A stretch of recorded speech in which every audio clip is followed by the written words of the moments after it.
had that experience before him. The only person who has had that experience is Honorable Chairman Sabu. He is leaving Parliament.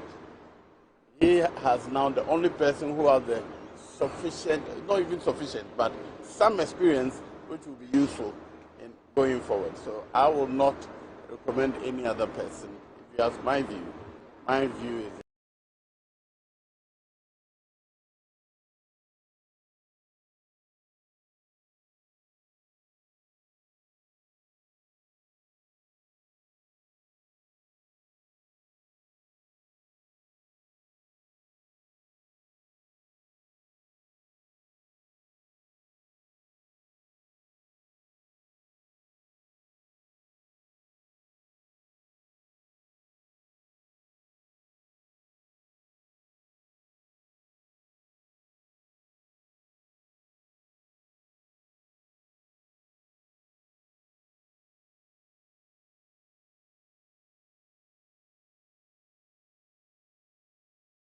that let Afenyomak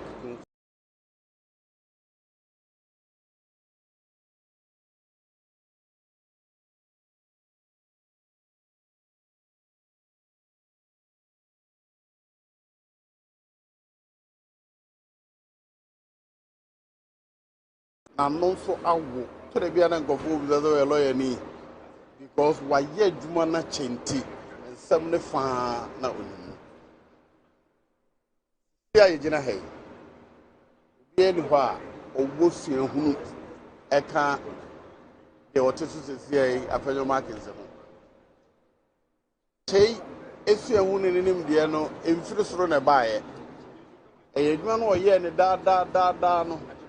Enuma difia ena odi nyina se de na no ate ano awo wo nim bia odi ye adwuma no se de oye no e ma dwene mu de and sesa particularly leadership in Parliament we are say baby a man hunu no leadership wo mra se bedwafie eye somo a wasum fie ho ache ena etai ema leadership often in Parliament ejina longevity in service. So, and Nema Junimudia, Emma Fenyomak and one twasso.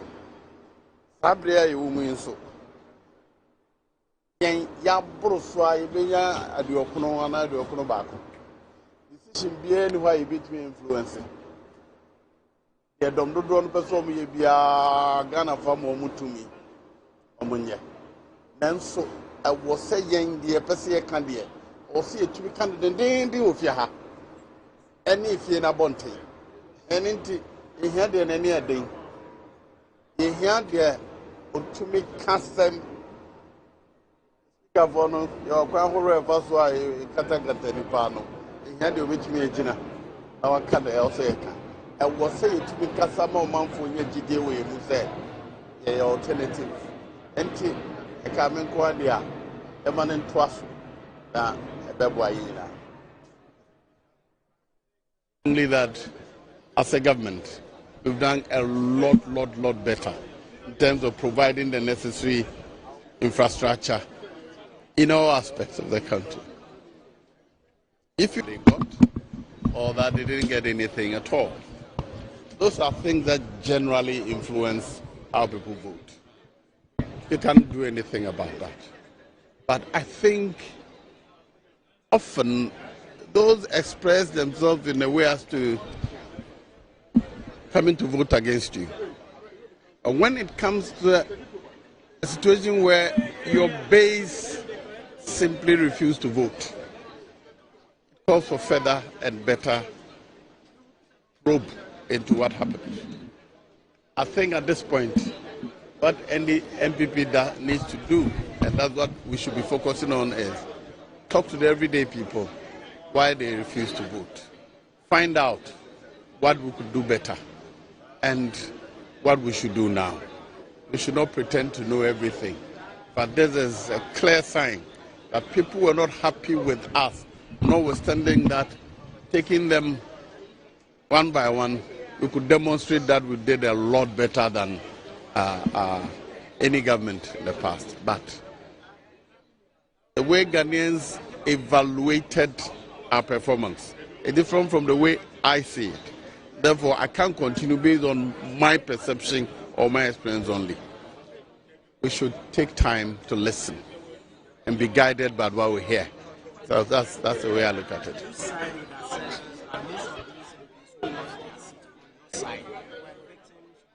The evidence, but as we speak, everybody's throwing about allegations and things is the proper word.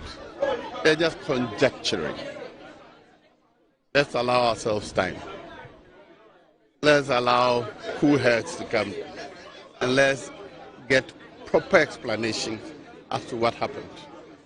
There's really no justification in rushing now to claim that because of A, B, C, D's, Z happened. No, I think that will not be an appropriate evaluation of the situation we are in now. But I think does not matter. There's a process for selecting our candidate. When the time comes, the process will take him through. And I'm sure if he wishes to contest again, he is totally capable of winning.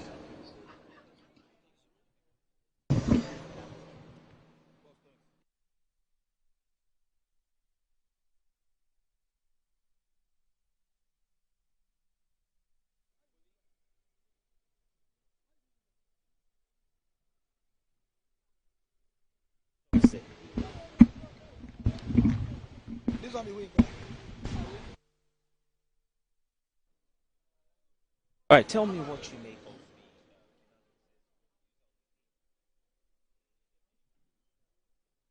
Thank you very much. I may not say a refusal, but the tardiness with which the government, as it were, is handling this matter is worrying. Because, as you may be aware, this is a constitutional imperative in pursuance of Article 180 of the Constitution 1992. It is a mandatory requirement for any government, whether the government's mandate has been renewed to continue or it's outgoing. It's mandatory that pursuant to Article 180 of the Constitution, you bring what we call a supplementary appropriation for the first quarter of the new year, of the new term of any government. So if you recall, in 2021, in 2020, just after the elections, government did the same thing. They brought expenditure in expectation of appropriation for us to approve for the first quarter of 2021, before the substantive budget for the 2021 financial year came. So we were expecting that this will be done. You can see that on the order paper.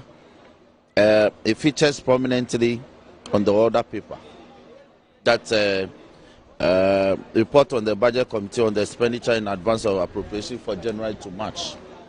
Why the finance minister or any minister, or even for that matter the minister for parliamentary affairs, or even the chairman of the committee, or even a member on the part of the party forming government, to lay this paper so that we can work on it, it's worrying. I only say refusal because they cannot refuse. It's a constitutional imperative. So refusal to do this has grave consequences. So it's not a refusal, it's indolence, it's tardiness, it appears to be a deliberate delay to create unnecessary anxiety. But we want to assure the people this will be done by any means necessary. It will be done, and we'll pass it by close of Friday before we adjourn, or if it becomes necessary for us to sit over the weekend, Saturday or Sunday, to do this, it will be done.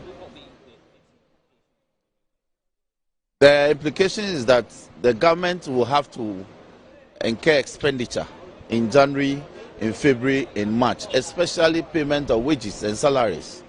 And so if the Parliament does not permit that pursuant to Article 180 of the Constitution, which is expenditure in advance of appropriation, no expenditure can be incurred. So that is why the Constitution, the framers of the Constitution, crafted Article 180 to guide an outgoing government to do this in expectation that an incoming government will have the constitutional gravitas to be able to incur expenditure, especially payment of salaries and wages. The minority side, you are hopeful that before Parliament rise or go on recess for Friday, it will be passed. Even if it's not passed, we will be required to pass it before the year ends. That one.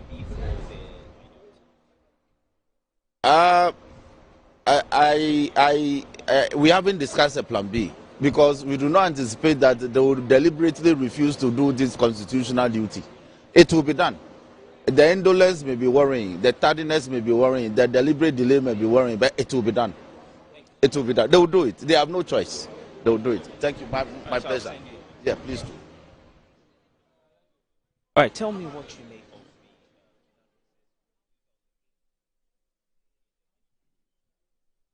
Thank you very much. I may not say a refusal, but the tardiness with which the government, as it were, is handling this matter is worrying.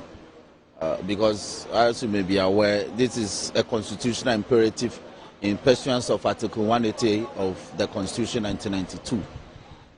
It is a mandatory requirement for any government, whether the government's mandate has been renewed to continue or it's outgoing. It's mandatory that pursuant to Article 180 of the Constitution, you bring what we call a supplementary appropriation for the first quarter of the new year, of the new term of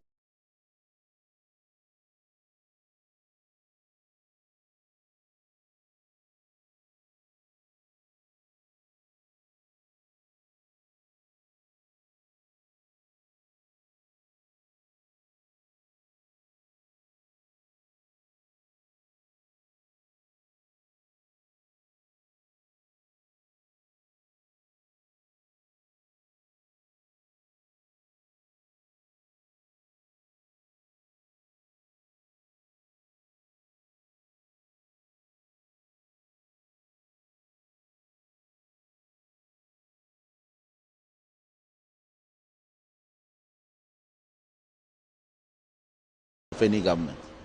So if you recall, in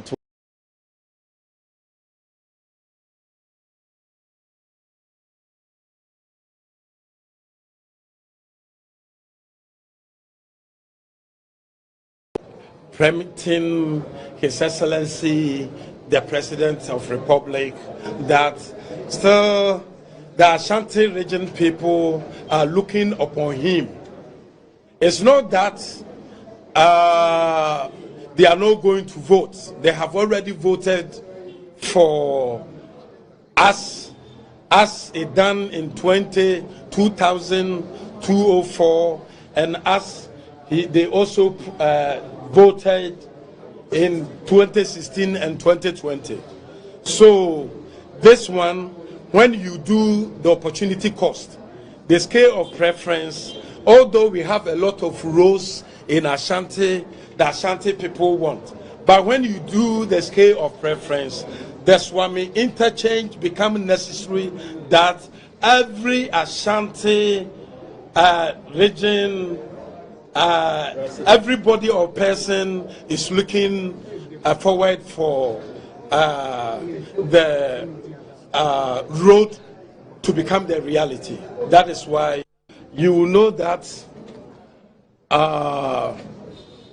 when the government cuts short or he commences a project and it delayed, it means that there is a possible cause, and that cause is the reason why the regional executives have conglomerated here to pray for the government and pray for Nana Akufo-Addo, for the Ashanti party and Ashanti region to have a favor for the commencement of interchange become the reality, not cutting short. That is why we are permitting His Excellency the President of the Republic that still the Ashanti region people are looking upon him. It's not that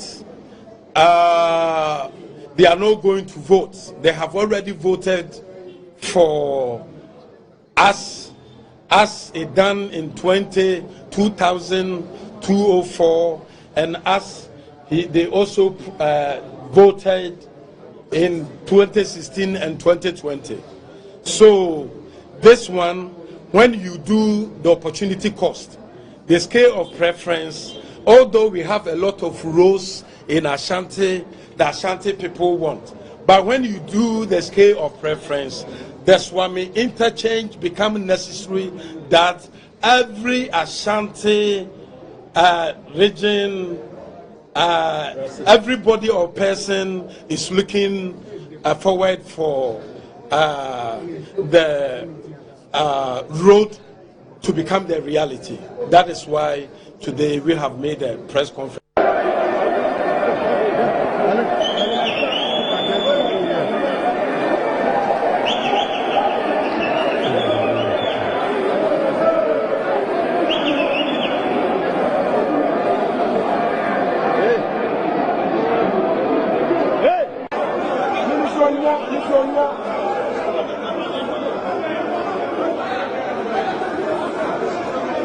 Also emphatic of revoking all appointments and employment made after the December 7 elections by the NDC government. We have a payroll for every department and every sector institution in this country.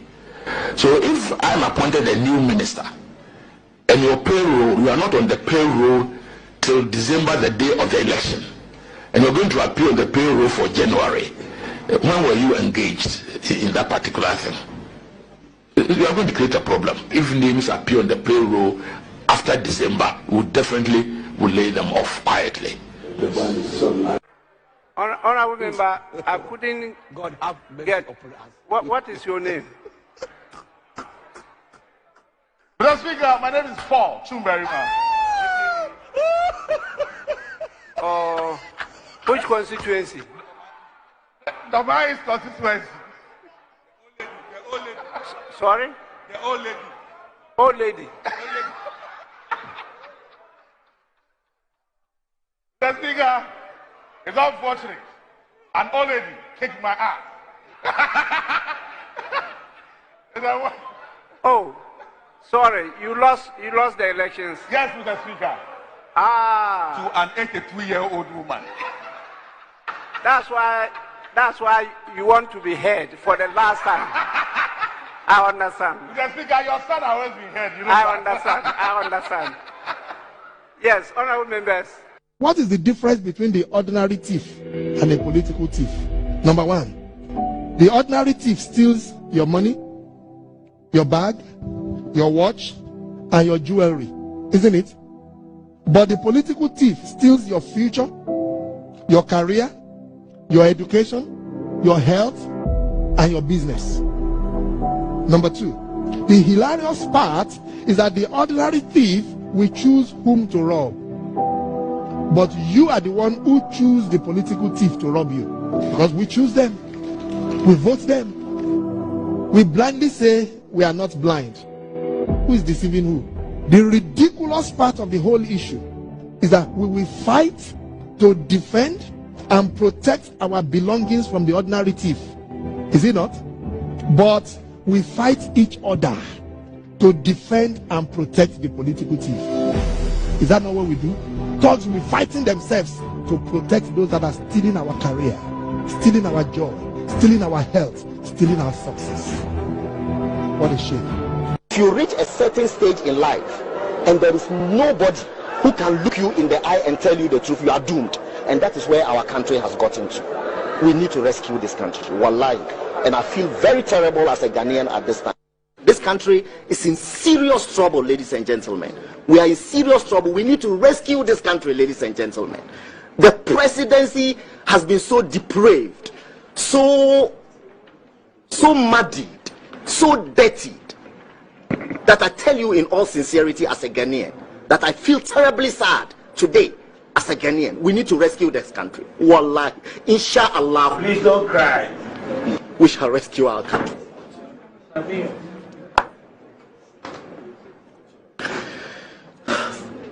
Government is broke, government is broke. But people are spending billions to go inside the government that is broke. Have you ever seen a minister who resigned because government is broke before? Government has no money. Have you ever seen a governor who said, ladies and gentlemen, when I was elected, I thought the government had money. Now I discover government has no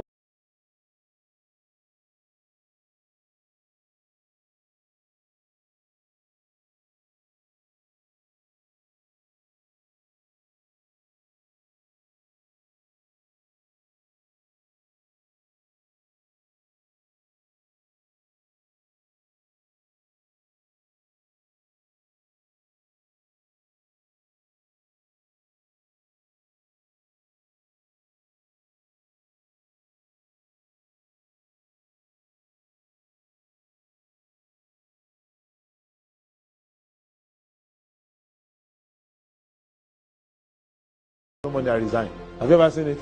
Right, hello, good morning, and welcome to the show. This is Good Morning Ghana live on Metro TV. It's a Thursday, the 19th day of December 2024. By His grace, we're live and we're here with yet another edition of the show. I'll let you into our panel for the morning's conversation shortly, but let's take a look at the front pages of our newspapers. Daily Graphic. President can now assent to anti-gay bill. Supreme Court dismisses 2 suits. Citizen petitions President to remove Chief Justice. Experts divided over Mohammed's anti-corruption committee. Ghana Education Service launches one-stop portal for staff data. Professor Amate launches autobiography.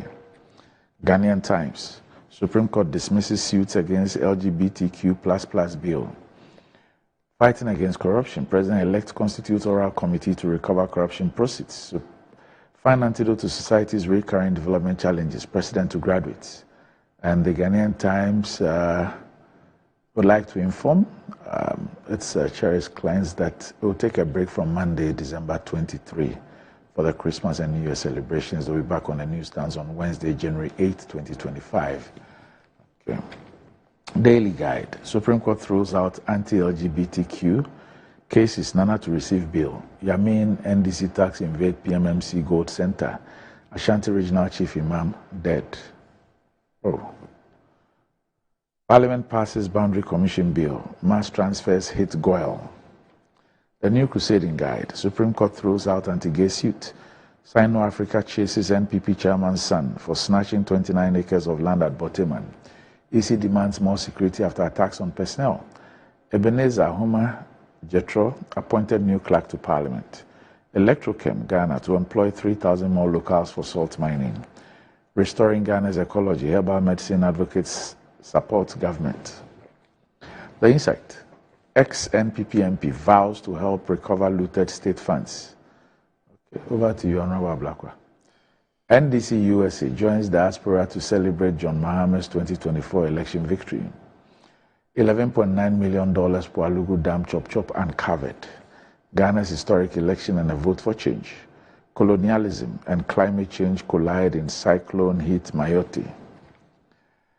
The Daily Statesman. Our democracy offers hope for Africa. President Kufuor touts Ghana's peaceful elections. Supreme Court dismisses petition against anti-gay bill. Yagbonwura counsels Mahama to leave good legacy. Gold bars at National Assay Center belongs to Bank of Ghana. PMMC confirms. Ghana secures $360 million foreign direct investment first 3 quarters of 2024. Daily Post. Mohammed's Operation Recover or Loot oral team decides to do their job for free. I'm prepared to give evidence of where the looted state funds are hidden, former NPP MP. Freddie Blaise son accused of using armed guards to protect seized land. Business and Financial Times. December in Ghana. Cancellations, low publicity hit December in Ghana, despite anticipated 1.5 million visitor turnout. The fuel is finished. Industrialization starved of funds despite ABFA priority status. PIAC. A. Rocha rejects EPA director's position on mining in forest reserves, demands repeal of LI 2462. Republic Bank. Business and Financial Times strengthen partnership. Feature, Economic Crisis, the Herculean task to restore hope. And another feature, G20 and Africa. unique platform for transformative economic partnership. And that's about it for the front pages. We'll be back shortly.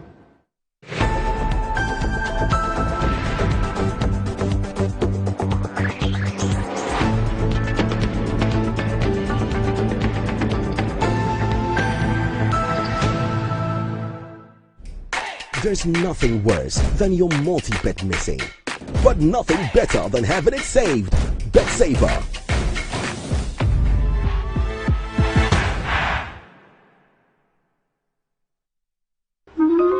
Again. Hello, thank you for calling MTN. This is Jerry, Jolly J for short. How may I help? I'm not happy with you guys at all. You've been giving Bongo gifts all the time. Who is Bongo? Oh, Bongo, my friend. He purchased in my room. Oh. You've been giving free gifts, but I don't. That's MTN rewards, sir. Talk, text, browse, and more, and you get to redeem free call time or data by simply dialing *550#. And on Fridays, you can even get extra special rewards like food vouchers, shopping discounts, and much more. Didn't tell me anything. Would you like to know how I got the name Jolly J?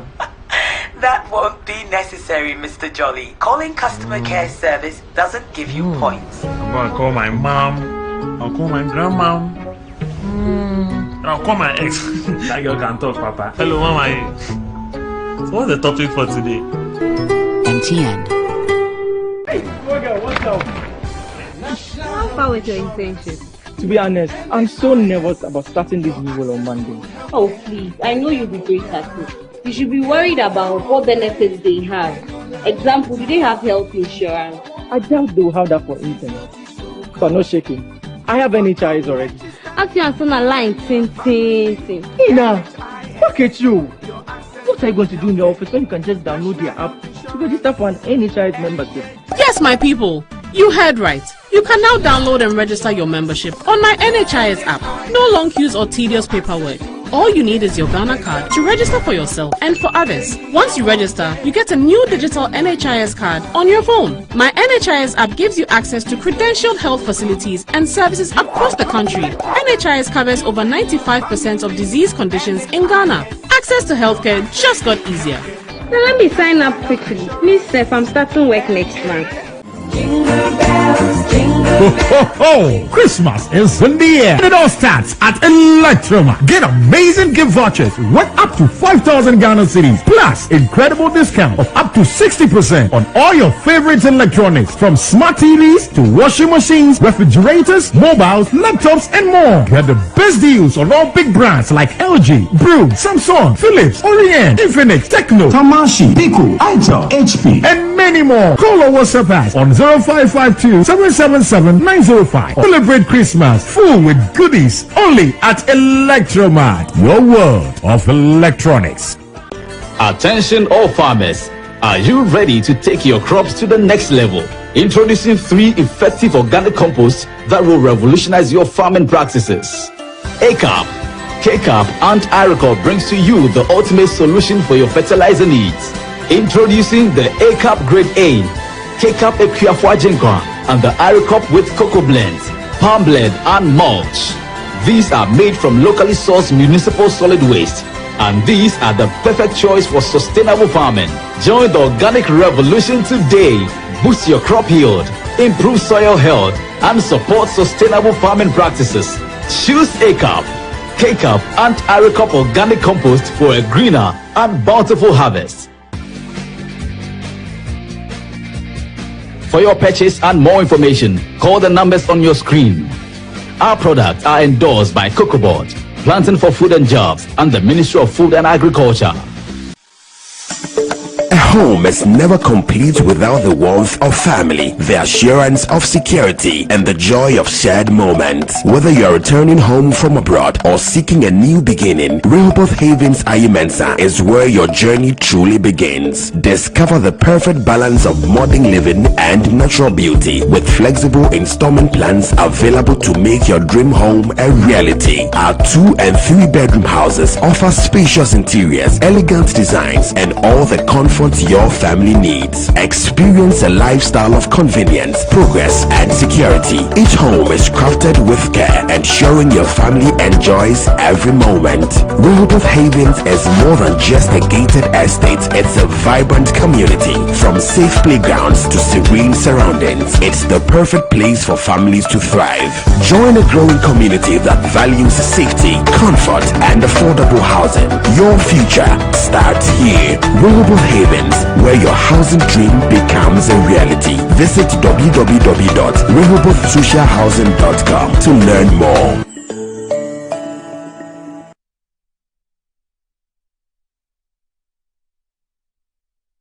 Here's Kwame and Yao. After hours of planning, both have locked in the same perfect multi-bet. Big win for United, over 1.5. And both teams to score in the London Derby. But who could have picked Leicester over City? Or a high-scoring game at the Bridge? There's nothing worse than having your perfect multi-bet missing. But there's nothing better than having it saved. Bet Saver. Win, even if your bet misses. Sometimes the unexpected happens and the hero falls down in his own story. But he needs not stay down for long. Cosmopolitan Health Insurance is your trusted health partner. Whether an individual building a business, with Cosmopolitan Health Insurance, your medical care is our concern. For the best health insurance solutions for corporate institutions, groups and associations, families and individuals, choose Cosmopolitan Health Insurance from our over 700 accredited health service providers nationwide. Call us on 0302 540 668 or 0501 678 547 for all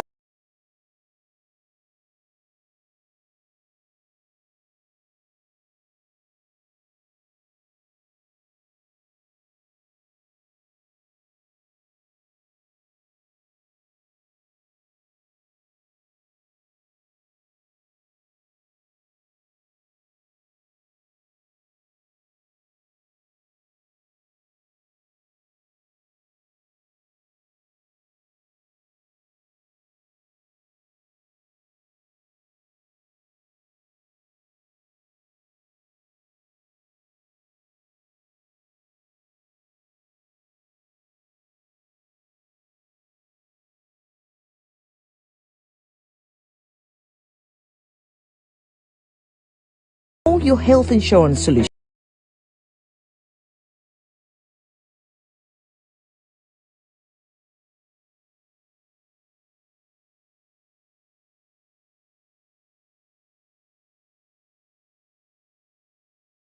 Discover the new Como collection. Ash foam. Feel it? No.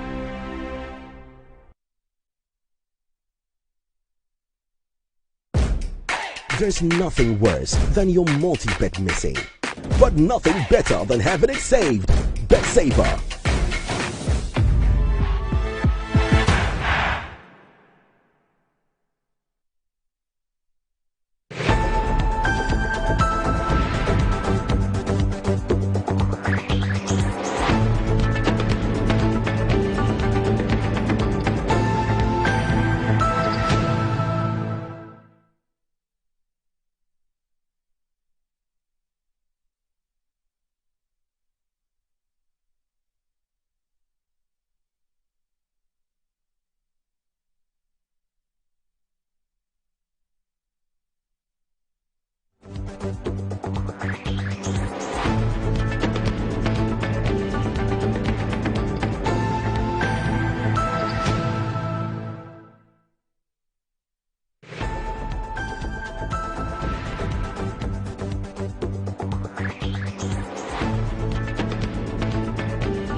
Right, welcome back to the show. If you just joined us, this is Good Morning Ghana live on Metro TV.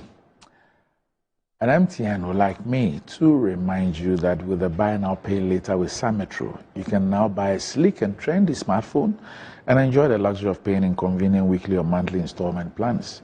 All you have to do is to walk into any of MTN service centers to choose your favorite from a wide range of mobile phones on offer. The best part is all phones come with up to 2 gigabytes free data, so you can share your pictures and get all the biggest scoops online for the first 6 months after purchase. Go on, share the exciting news with your family and friends and stay connected on the smart side of life with MTN and Sam Metro. Right, so with me on the show this morning, I have the Communications Director of the NPP, Richard Ayagba. Richard, good morning. Right. Also with me on the show this morning is the Member of Parliament and also Member of Parliament elect of the Buem constituency, the Honorable Kofi Adams. Kofi, good morning. Good morning. What are you typing? Oh, I'm just working. 2028 money. You are working? Yeah. What kind of work? Your private work? No. Party work? Yeah, which work again? Election report. It's election report.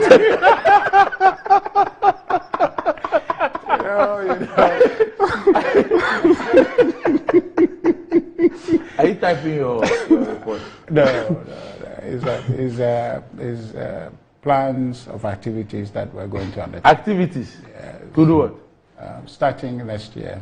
Thank you, Thor. No. My directorate has some programs that we're going to start in earnest in 2025 to help the restructuring of the party and also to support the incoming government to do its work. It's a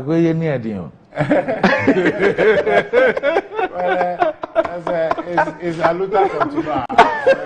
We have to keep afloat and we have to keep fighting. And so. Have you checked on your Ashanti regional director? Yes. You checked on him? Yes, I met him. He was in town yesterday. Is he? Yeah, he's doing okay. He doesn't need any help? No. No, because it sounded like he all needed... the help he needs is getting. Are you sure? Yes.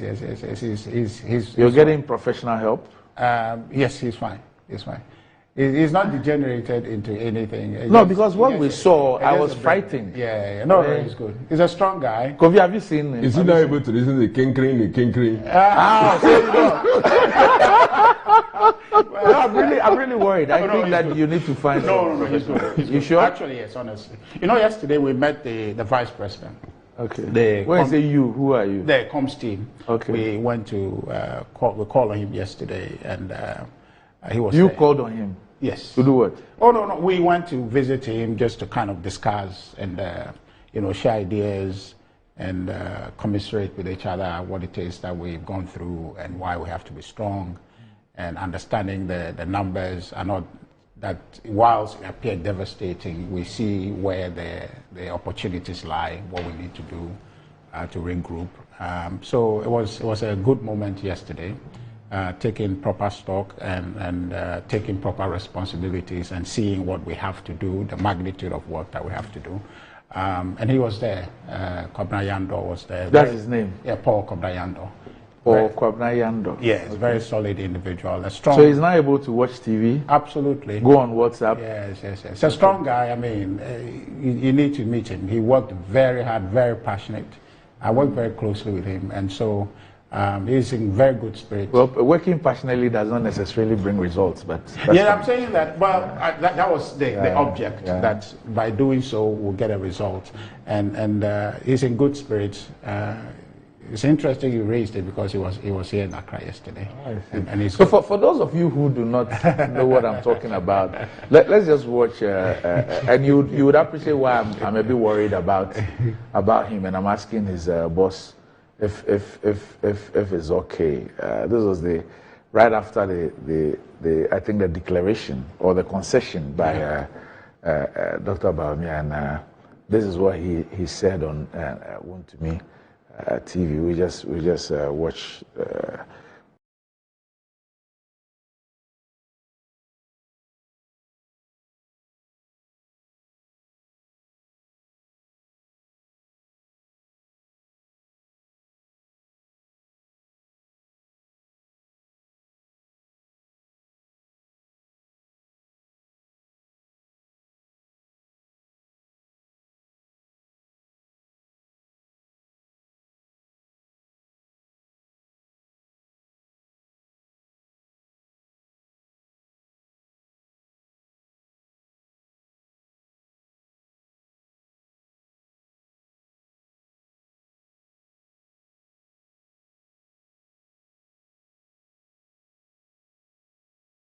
what he says happened to him, and then you can.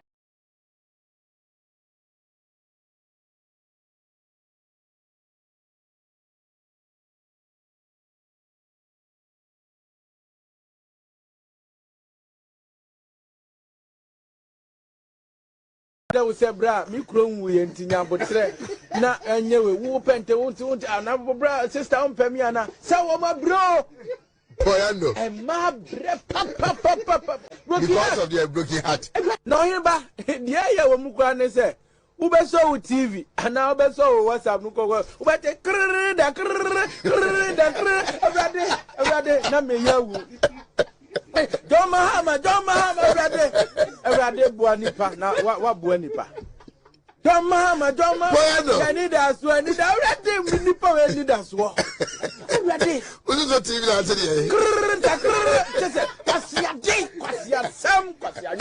I just a Buakuma, Titia Kuma, just a me, yes, I mean, TV, BM, our Miria Siame buyer. I am a missing nipa from your bedroom, baby. I do. Missing ya and your folk. No, you ba, dear, you will mukwane say. Ube so TV, and now be so WhatsApp. Nuko, but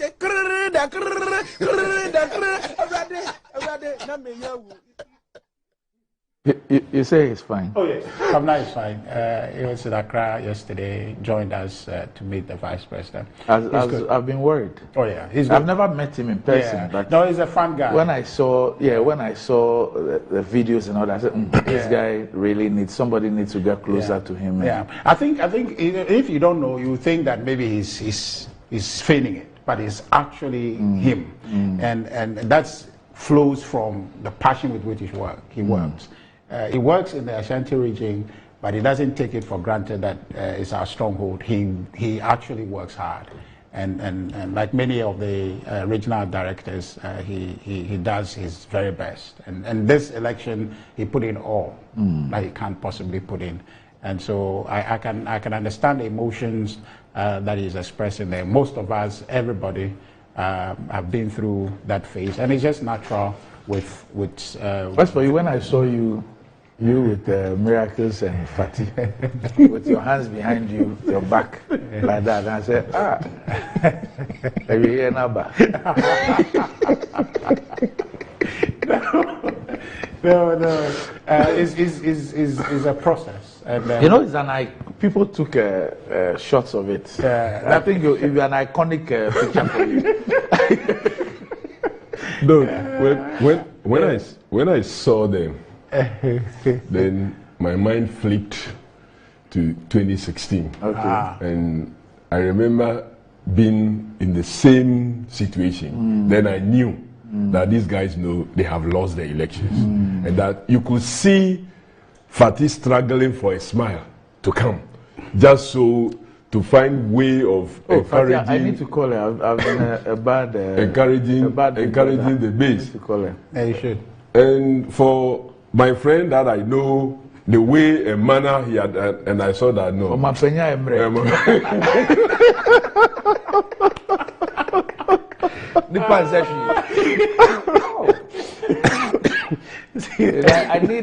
I needed people like you who have experience on this to reach out to some of them to try and help. Because you didn't even try. But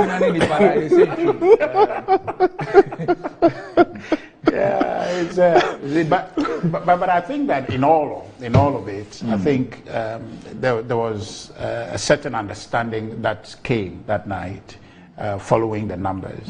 I think I left the media war room, I think around right after that press conference to go to the situation room and just to be sure of the numbers. I think I left around 11 or so. At that point, we were clear in our minds that the numbers were not shaking out. And so therefore, decisions about how we can move in a direction that enhances the peace process was to think about the concession and all that. That's how come you saw that it happened almost immediately. So I think we commend the president-elect and the NDC for the victory they have won. And we rejoice with them, even though we are strategizing to unseat them in 2028. Hey. We wish them well. What did you say?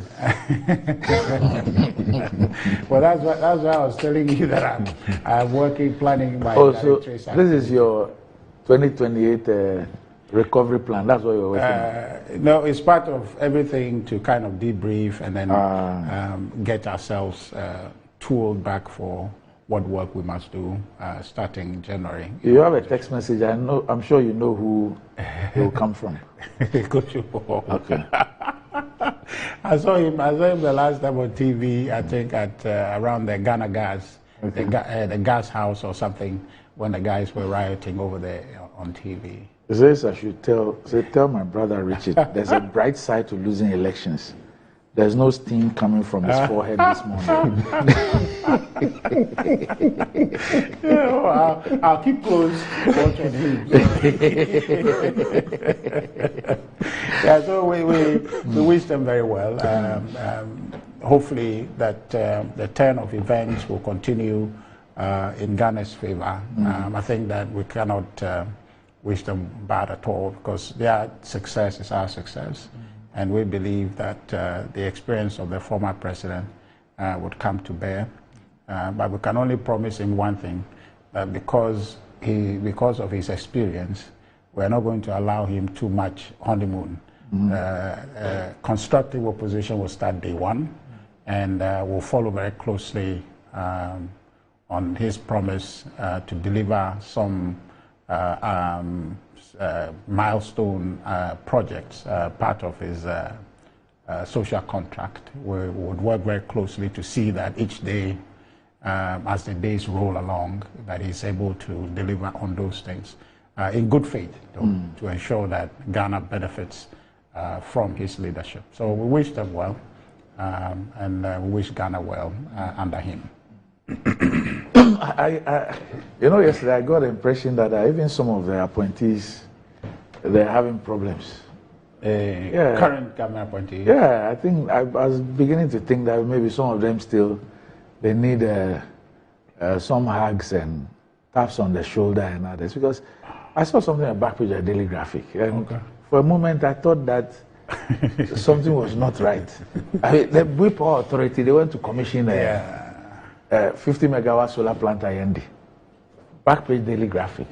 And I saw the video on YouTube as well. I mean, a project which is 65% complete. A project where the transmission lines have not been installed. They've not even finished negotiation with the landowners, even to fix one pylon for transmission lines. The transmission lines themselves are the harbor. They are yet to be cleared. And you go and commission and put a plaque there. There was a name, Jamesi or whatever. He's the CEO. Kofi. I mean, what kind of madness is this? How do you do this? 65% complete. You probably go and find a generator to go and wire the thing and put lights to show the people that the thing is complete. There's not a single transmission line. So how do you go and do this? You see, is it dazed or is something wrong? It's poised for action. How can this be poised for action, Richard? This can be poised for action. This seriously needs some really proper analysis of the mindsets of the persons, and I believe that the MPP should be very worried about some of the persons they gave responsibility to, because if this is how an officer of the state, a chief executive of such a strategic institution, will behave. 65% complete. A critical component of the project has actually not a single transmission line. No transmission line. Compensation to have access to the land for your transmission lines to go through have not happened. Then you go commissioning. But you see, Randy, one thing is clear, that the transitional team, especially of the president-elect and the party system, must make sure that proper and full disclosures are made, critically in the area of energy. Because clearly speaking, now the truth is out. We had managed the DUMSO with all kinds of terminologies. Doom CACA, doom this. doing that. We have managed it. We have squeezed funds, done all kinds of things, and various agencies have beautifully collaborated in this. So anytime we had such crisis, then you see either ECG will come with maintenance releases. Oh, we are going to have maintenance here. So you'll be experiencing intermittent. So that will be the statement. But the kind of experiences you go through are not intermittent. They are clear doomsday situations that should have been accompanied with a proper schedule.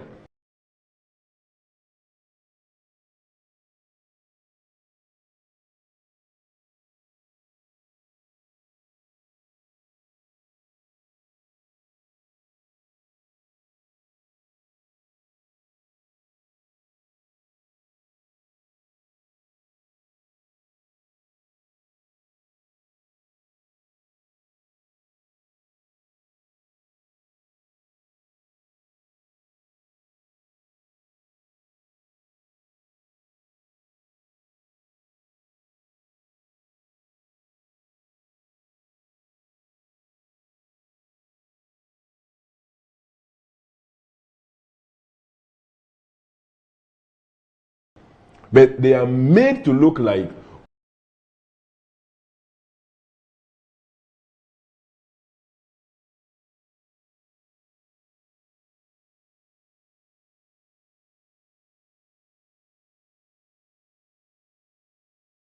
he's seeking to suggest is that, oh, we have given 50 megawatt of power solar to you, and so you have no excuse, when actually the project is not complete and the remaining part may take another long time to be completed. And so all these truths must be out there. The contractor for the project himself must not keep shut, because if you keep quiet, there may be other consequences. There may be other consequences. The state itself could equally suffer. So assuming without admitting that the contractor now says, okay, he's been commissioned, so I'm done with my work, pay me, and he doesn't do any other thing, what happens? That is one way. Another way is that the contractor may have sought support from other persons, and those persons could come onto him that, well, you have finished the project now, and these were conditions attached to the arrangement we had with you. So what are you going to do as far as having completed the project and the agreement we have with you is concerned? So Ghanaians should take these stories seriously and know and begin to have time to know the real situation. Like he said, when the frog dies, that is when you see its true length. Let's see the true length clearly. But why do you even think that? You see, what do you take even the residents of the area? What do you take them for? No. The chiefs, and you have this. You are an MCE who also follows to go and do this thing. You are MCE or DCE for the area. Randy, you should know better than anybody. Randy, you don't have a single transmission line, yet you go and commission the thing as a completed project. Well, Randy, the objective of this is sometimes not for the people there. They think that as for those people, they have some political hirelings that will follow and just support it. But it is for those of us who may not even travel to that place, for us to buy that propaganda. For those who will never go there, that is the intentions. So we have introduced this. So in future, when they start talking, they will come and quote graphic and quote this date for you. When actually the project was never completed. And those who live in that area may not have access and opportunity to be speaking.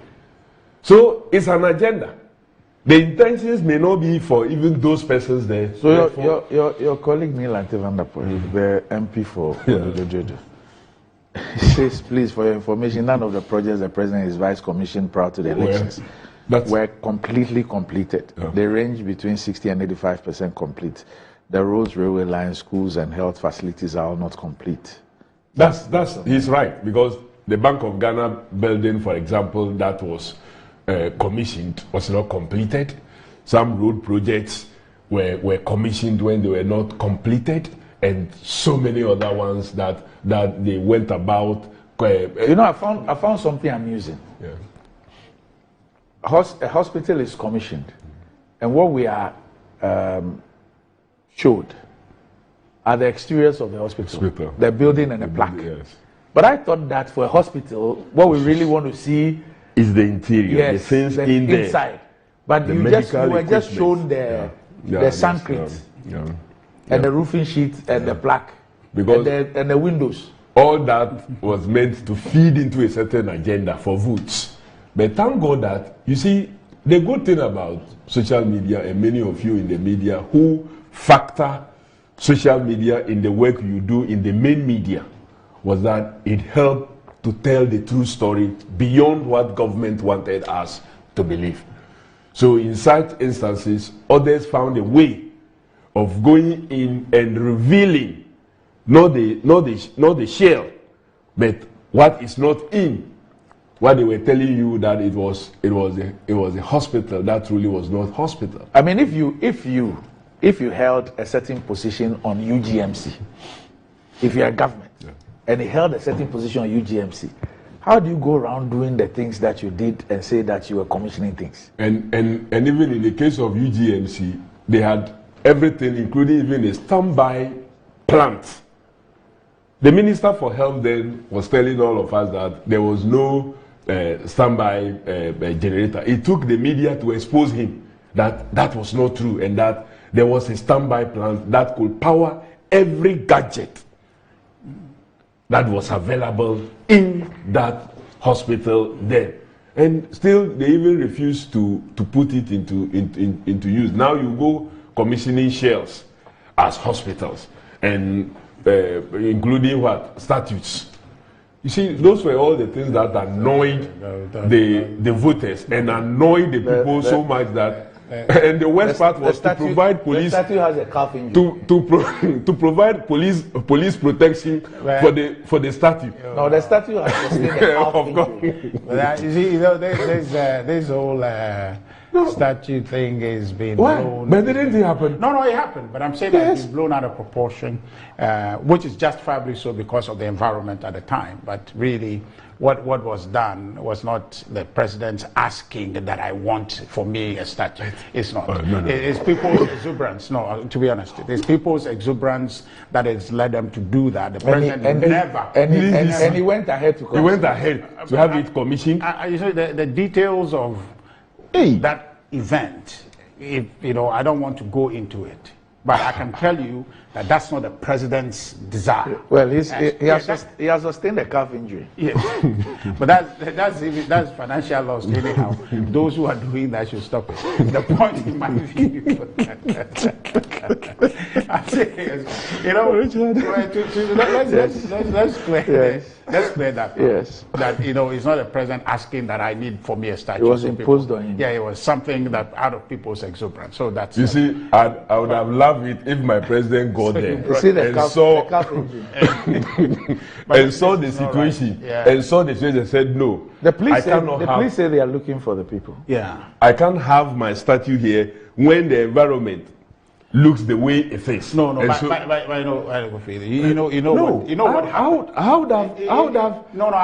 But the man was prepared to celebrate this in the midst of. No.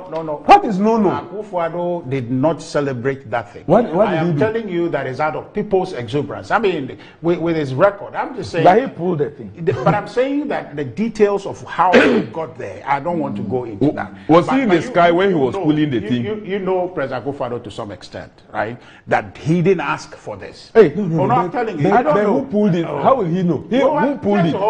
Who pulled it? I'm telling you two things. You are not listening. Richard, would you have pulled this in if it was done somewhere, maybe in Ketu South somewhere, in Aflao, one of the dusty roads, then they will go and put your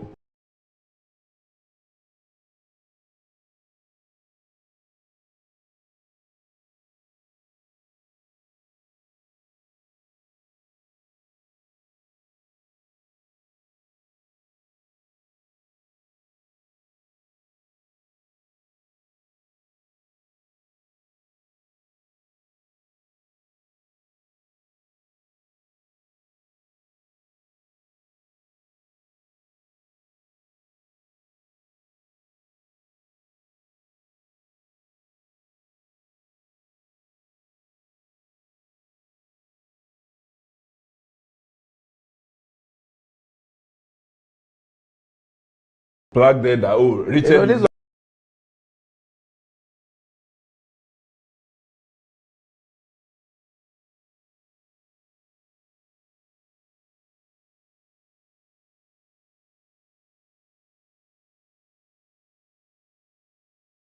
Spirit of Christmas, whatever, I think it's okay. But I just want to make the point rather forcefully. Osofo too prayed on the thing.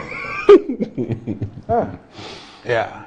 So this it was big. Yeah. So this whole thing, I tell you honestly, Akufo-Addo doesn't need a plaque or a statue to be able to cement his place in Ghana's history. He's attained that. There cannot be any minimized. Who is in the all white?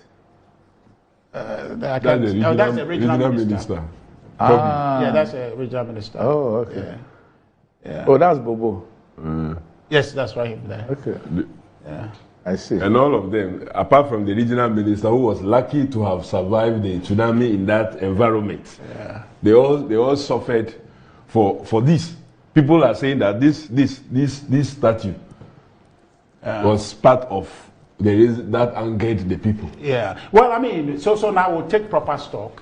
But the point I'm making is that so this is something that's blown out of proportion for his work that is done long before he became president, and when he became president for 8 years, the things he touched, the things he did, I think that just like former President John Dramani Mahama, then outgoing and now President-elect, said that posterity will judge. I think that as time rolls along, we'll see the value and the impact of Akufo-Addo's work. For those who cannot see it now, they will see in time. But I think that I'm clear in my mind that what he came to do is consequential. Sure we'll see it both written and oral. Yes. Yes, it's consequential, even experiential. Well? I heard you. Okay. But I'm more focused on the experiential value of what he came to do. And I think that we'll see that. And so for that, it's clear. The commissioning of things, that one, Kofi, you can't run away from it. It's a political undertaking. Your party did it. And so that one is a net zero issue that we shouldn't belabor too much. But the point is that Ghana must get a better deal from us, all of us, the political parties, and going forward, because that's what our people expect of us, and that's what will keep our democracy afloat. So, well, we commissioned largely completed projects. I'm happy. No, because we've turned the country green. Now you are using green. Oh, that's a smart observation. We've turned the country green. Now he's using green. He's thrown the blue away. He's thrown the blue away. Now he's using green. That's good. Are the 2025 presidential diaries ready? Are they ready? I'm not sure. Oh, you're not sure. Why you want a copy? Oh, so normally is ready before Christmas. I don't know. Maybe election years there are other protocols that comes to play. But I don't have one. This is I don't know. I'll be advertising for them, but you can see. But it's good. It's good that you have joined the Kofi, please clear a few things for us with respect to Parliament. The first thing I want you to clear for us is a story. It came up yesterday. I think there was a post by the Minority Chief Whip, Honorable Agboja. It's on the front page of the Insight. $11.9 million for Alugu Dam chop uncovered. And what got me confused, what I want you to clear is that even the newspapers are reporting that it's included in a report of a committee of Parliament. Is that the case? I mean, what is this? Because it's an issue that came up much earlier at the Public Accounts Committee. That's true. Why? What is the currency of this issue? Well, so what happens is, this is a findings in the Auditor General's report for 2022. And is that the latest report? No, the latest report is 2023 that we've finished. But then in the case of Bank of Ghana, the 2022 report was equally considered and has just been laid in Parliament. So what happened? This is the story. The Auditor General works on his report. Then by June of every year, you have to submit the report of the previous year. So it is laid in the House, then referred to Public Accounts Committee. The Public Accounts Committee will now schedule the auditees to appear before the Public Accounts Committee to answer to issues raised in the Auditor General's report. So when they appear, if the issues have been resolved after the audit, it ends there. If it's not been resolved, a report is so done by the Public Accounts Committee, a report which will be laid in the House. And through a motion, that report is now debated and adopted by the House. So yesterday, the Auditor General's report of 2022 in relation to foreign exchange receipts and payments was laid by the Public Accounts Committee on the House, and a motion moved and debated upon, and the recommendations as made by the Public Accounts Committee was adopted by the House for implementation by the necessary agencies. Some of the recommendations include the Attorney General's Department doing further investigation and prosecuting where necessary. And this $11.9 million payment by the Bank of Ghana in relation to the Pualugu Multipurpose Dam project, which they described as final payments, and which they themselves, when they appeared before our committee, the Public Accounts Committee, could not explain why those payments were made and reasons behind the payment beyond just being indicating that for them, they were only authorized by the Finance Ministry to make payments, and that documentation which will lead to the authorization for payment will be in the hands of the Ministry of Finance. They hold the money and they are responsible for the payment, and they were only authorized to pay. You see, Randy, surprisingly, when this matter came public, following the Public Accounts Committee's work and questions on it, the Committee on Energy also visited that area and really found nothing.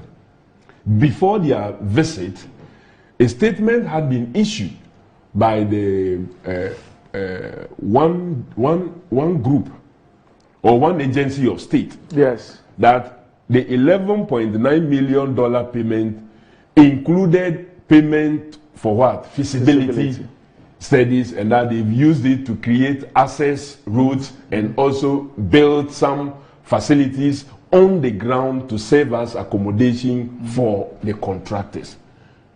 Randy, if you visit that place now, I don't know whether those structures were built. That's the Parliamentary Committee. Yes, that's the visit. Exactly. Yeah. I don't know whether those structures were built in the sky, like the sky train that we cannot see, which also some payment has been made, or it's something that appears and vanishes from time to time, and that at the time the committee visited, then those structures have vanished. The access road they are talking about has also vanished, because what is described as access road is just a path that if you were using even a saloon vehicle, it is not possible for you to be able to get to where these persons got to. Is this what they describe as the access road that $11.9 million part of it was used for? No. $11.9 million. Dollars, not cities, dollars. And again, this was a project that the president, the vice president, and all the chiefs in that area were collected together, and the sword was cut for a cost. And before you cost and you design a project and cost it, feasibility would have been done, because it is the feasibility that will tell you the soil structure, the substratum, and what type of structure you must put there in order for the project to be executed. So all those things now factor into the total cost of the project. We were told about the total cost of the Pualugu Multipurpose Dam project. How did they get that? How could they have done that without feasibility? Of course, feasibility has long been done. And the former Agric minister, is he Afiya Kuto or Akuto? I don't know how to name. Afiya Kuto. when the feasibility was concluded, announced to the public. And Randy, let me also add that the feasibility, funding for the feasibility was secured by the John Dramani Mohammed's administration. Because this multi-purpose dam project dates back to Dr. Kwame Nkrumah's era. So it was in 2013 that the John Dramani Mahama administration thought that this is a project that should be revived. So some funding was secured from UNDP for Volta River Authority to lead in the feasibility.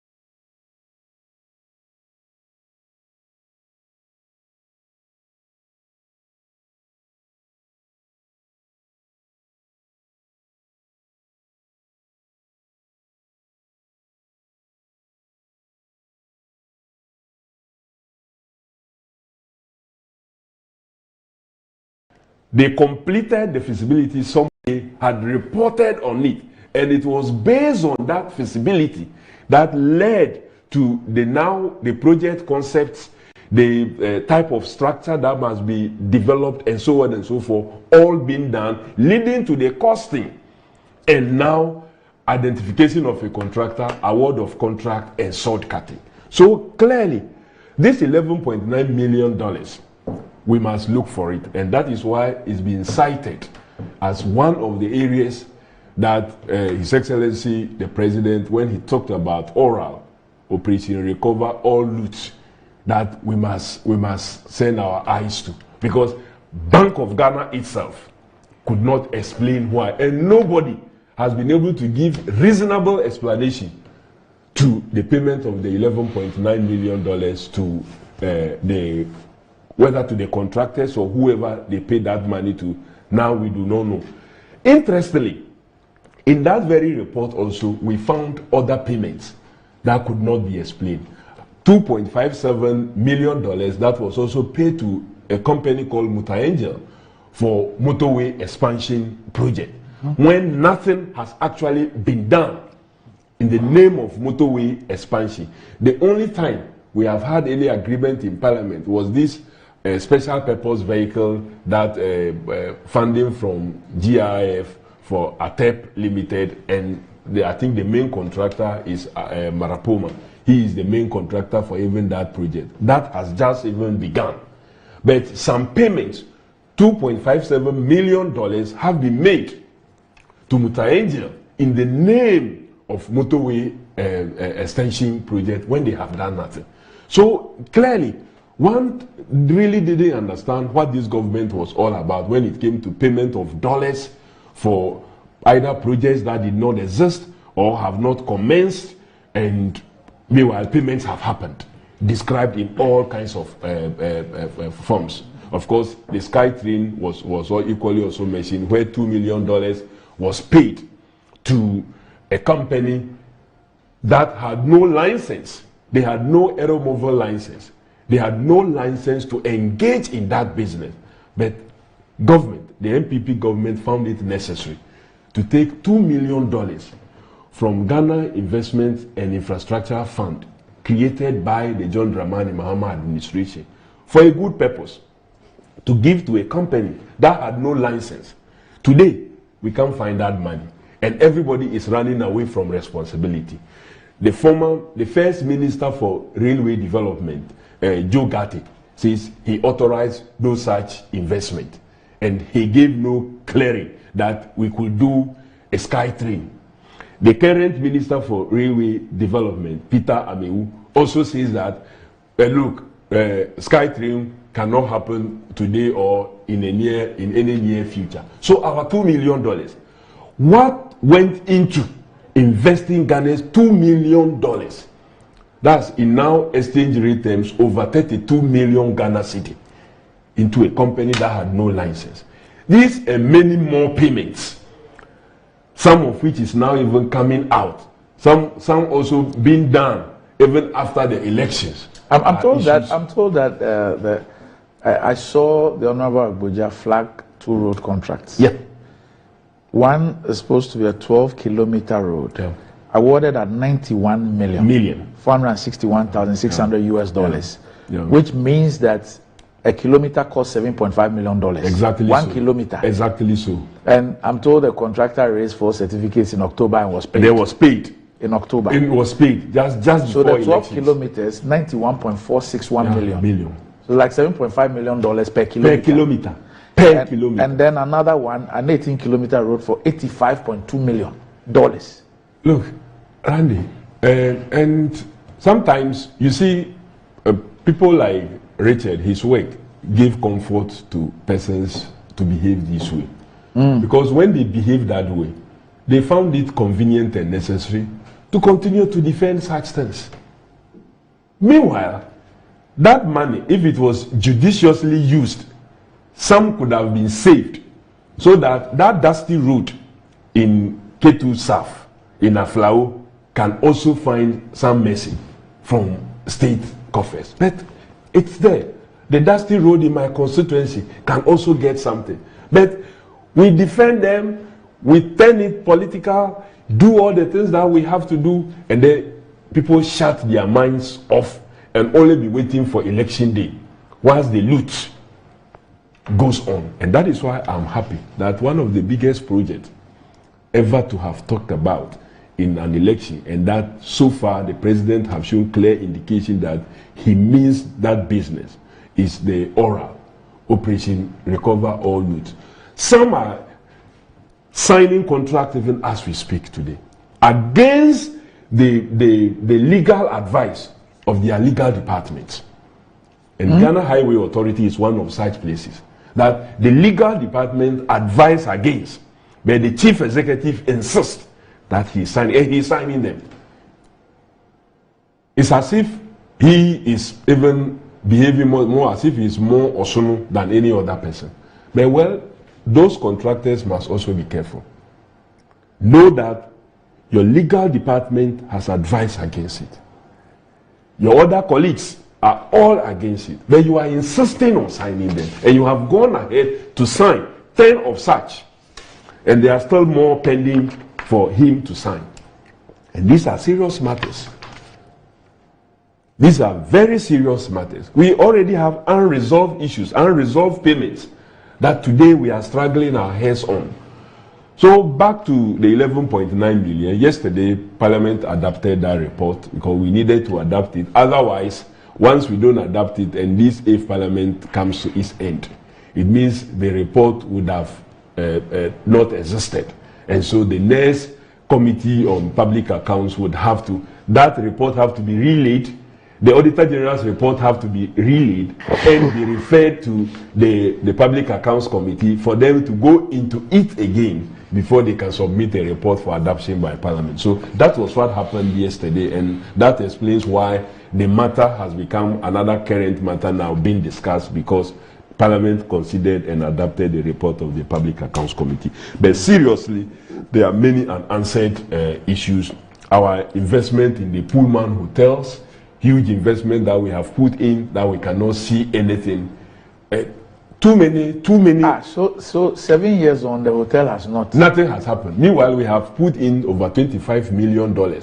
And the claim is that we have only about 20%. And if 20%, we have put in $25 million.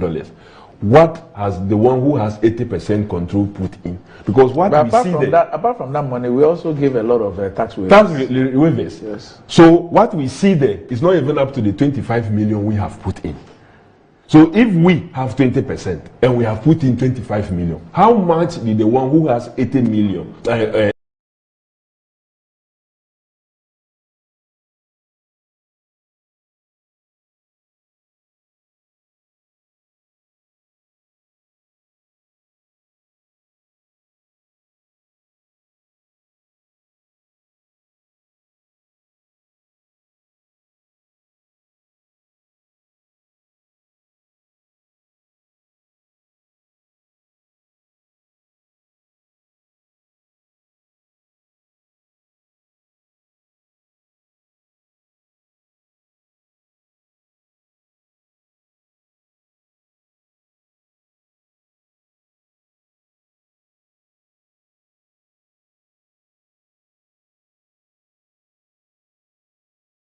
80% put in. And why?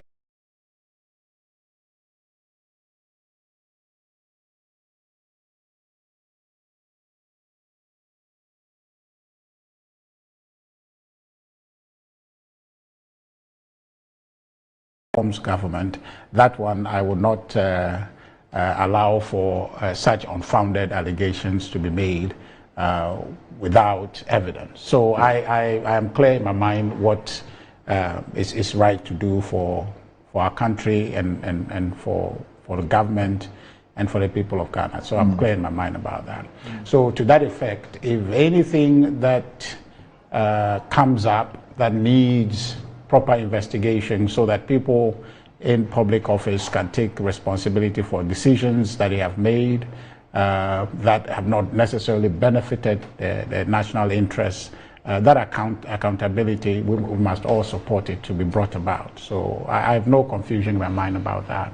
And so the work of oral, I think all will all support it because like you properly analyzed, yes, the dividend of prudent use of resource will affect all of us. So that one, there should be consensus on that. And for me, I just have a small issue with the Public Accounts Committee and how their work is actually taken seriously. Regularly, you see they come up with these findings and all of that, but in leveraging that finding to be able to punish and retrieve those things, you don't see the spirit behind it. It is brought up, we discuss it, and then we'll go home. And next year, the report will show similar things. It's like a name and shame exercise. Exactly, and then nothing really is done. So I think it's become a moral hazard. People think that, okay, well, whatever happens, they're just going to say that, they will come and cobble together some explanation, and then that will be it. And then they move to the next thing. Let's get to a phase where there is serious repercussions for people who have misconducted themselves, because the processes are there. Why we're able to track it is because the paperwork doesn't pan out the way it's supposed to be, so those accounts are closed properly.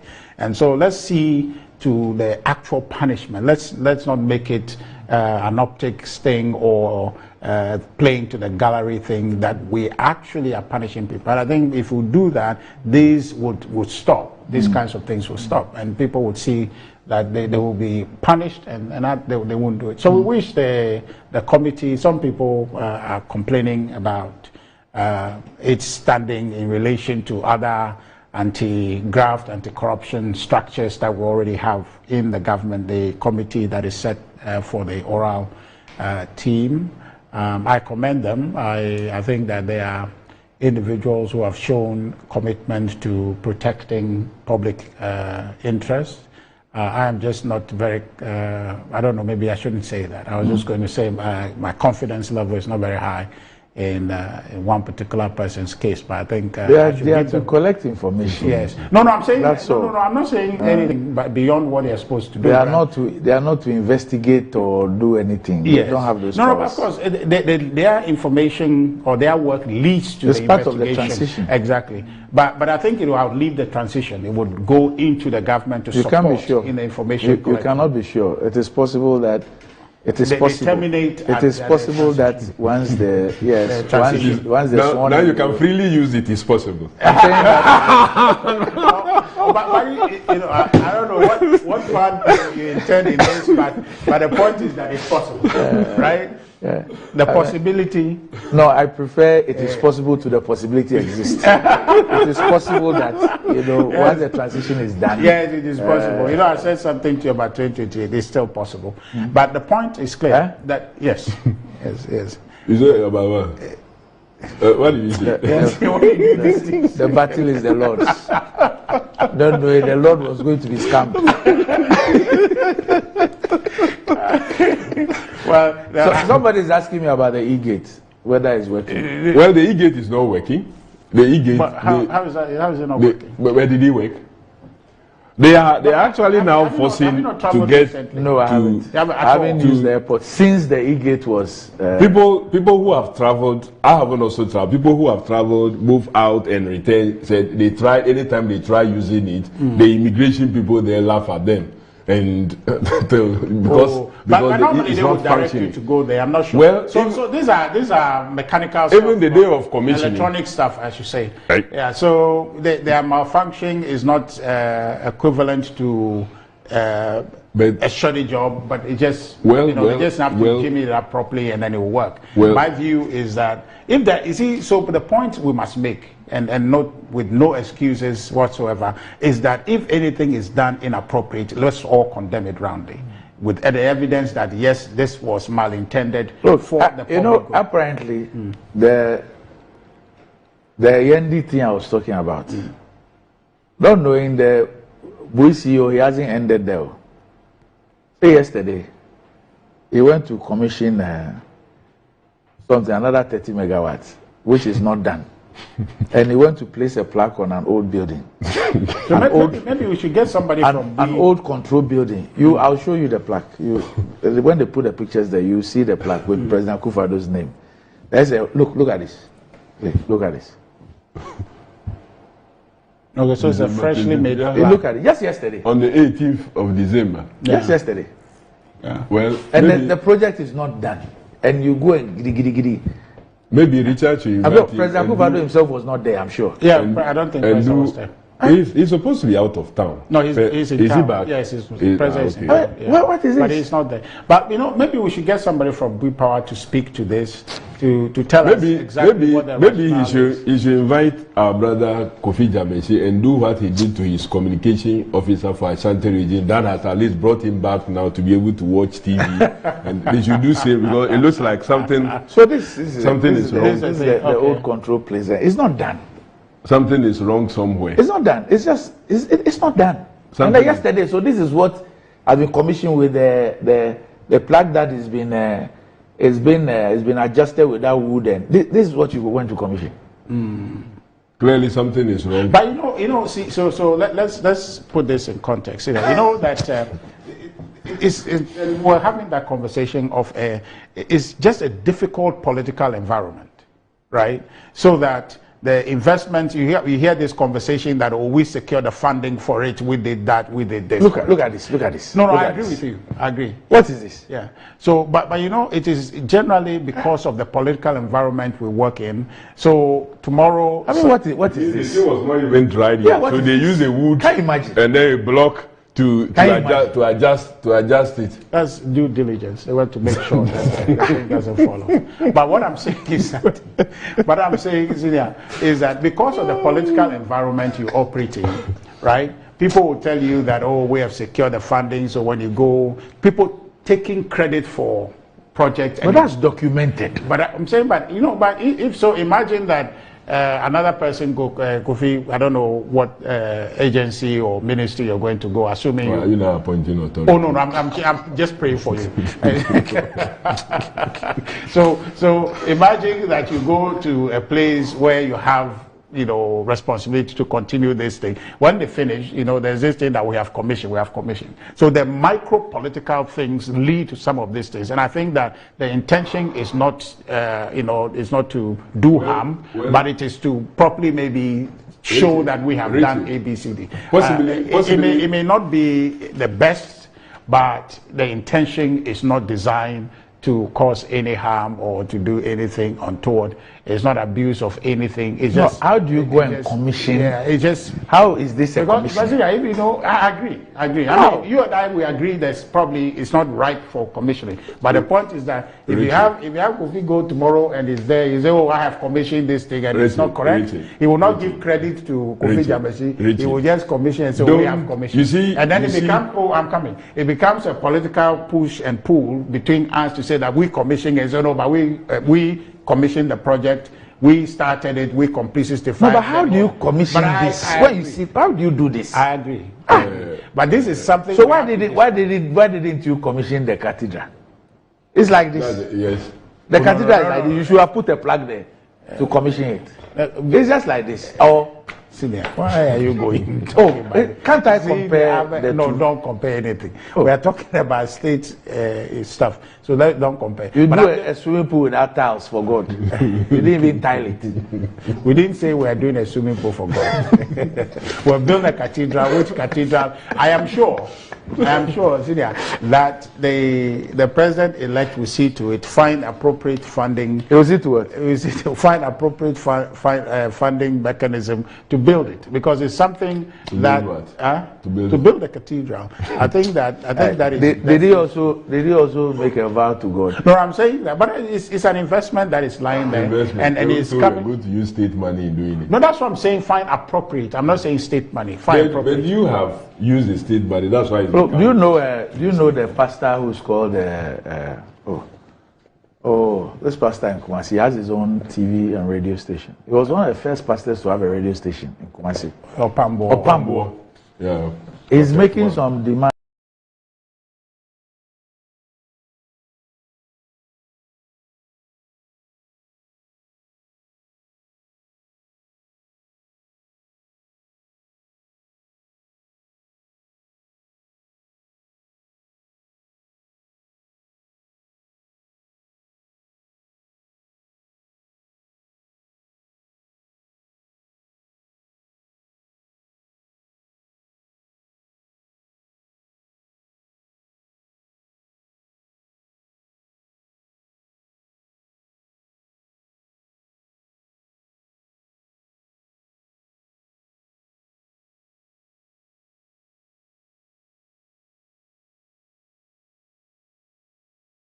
Of the president.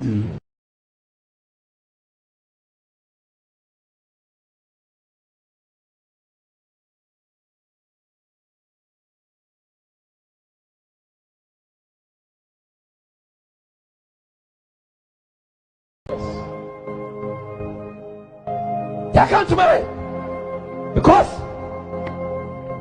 ultimate president be ultimate MP be vice president country be chief executive ultimate be ukrom ni do betmendi na asame masano ntime be enti aban bi bia position bia ultimate be enti wo ko say ya ni a the very yatimate. Oh, Jesus.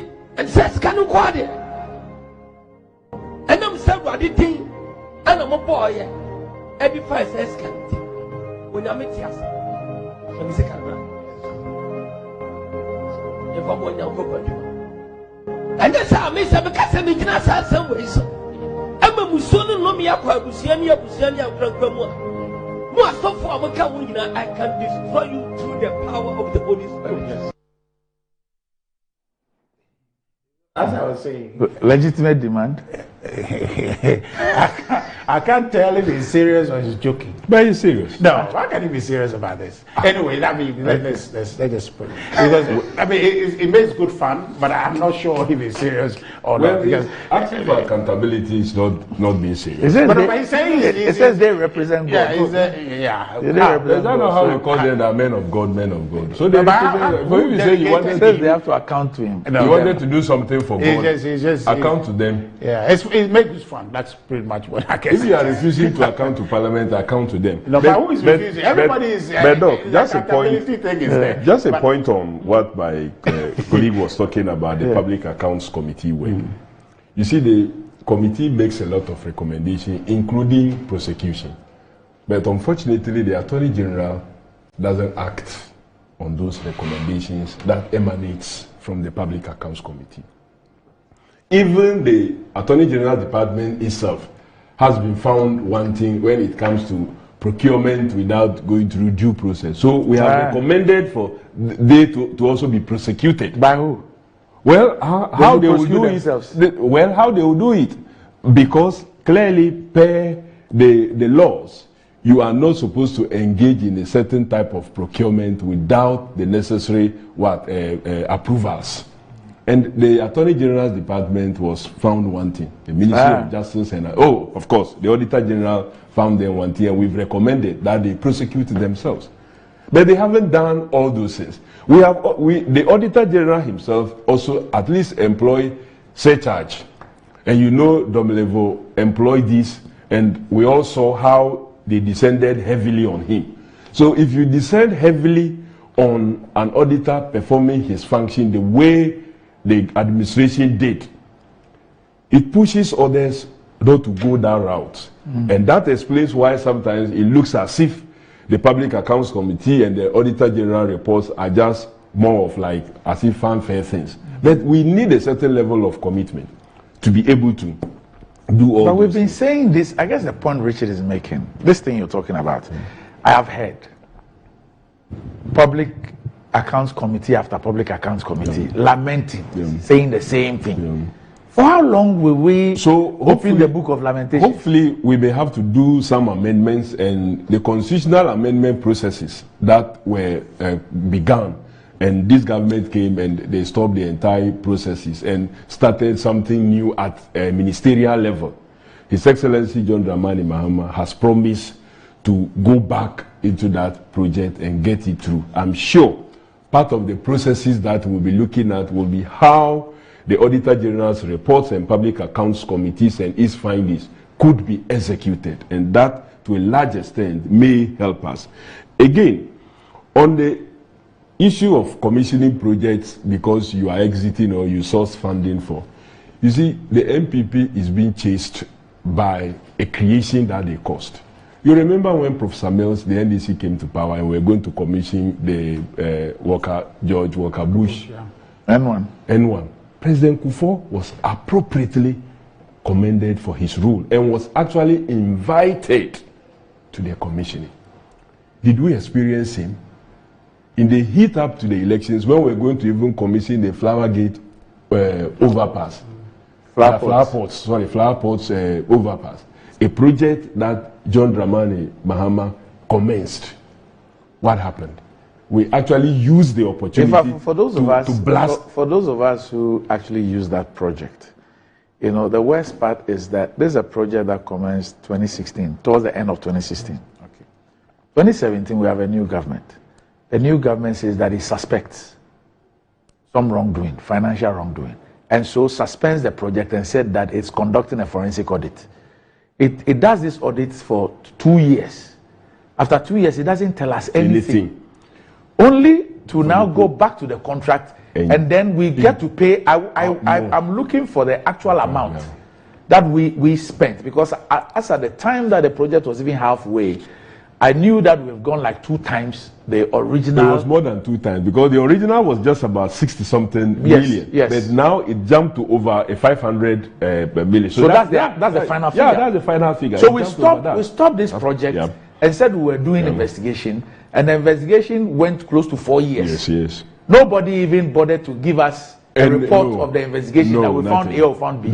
So the project stalled for 4 years because we said we were looking for some officers. We didn't find anything. And we've ended up using 8 years to do a project that was supposed to be completed in 24 years. And the cost, from what you're saying, is gone to about tenfold. More than even that, if you look at the figures. And clearly, for the same contractor, it's not like even you change the contractor. You didn't change the contractor. So clearly you see how we have wasted money. This flower pot over the it should have been completed by the end of 2018. Yes, by the end of 2018. So it's so unfortunate. And so these are some of the things that may be pushing some of these CEOs to think that even 65% completed project they are commissioning, so they can have their names on the project when they haven't even completed them. But I can assure you that we are a very responsible government, that where credit is due, we'll give that credit, if that is all that they yearn for. Are you happy? You know, one of the reasons why the Kwame Nkrumah interchange was named as Dubai, circled Dubai, was because of the water, the fountain that was created that looks like a similar thing. The dancing fountain. Yeah, the dancing fountain. Do you know that when this government took over, not a single day did they make where used to be the Obra spot for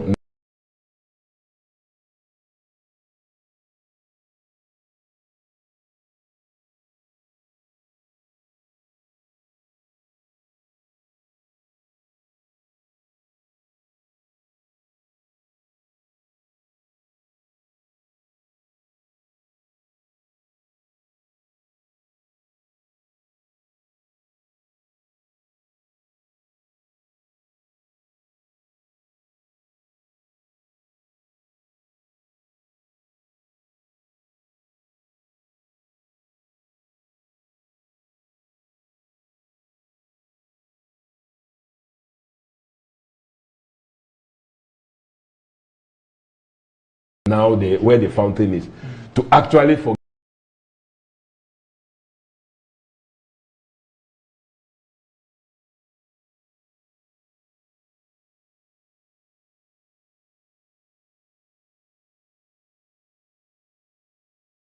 10 key contracts, meaning the contractor had no supervision because it was a design and build. So the contractor, they select the contractor who selects his own consultant. No supervision to save money whatsoever. So it says that those are actually 10 key projects.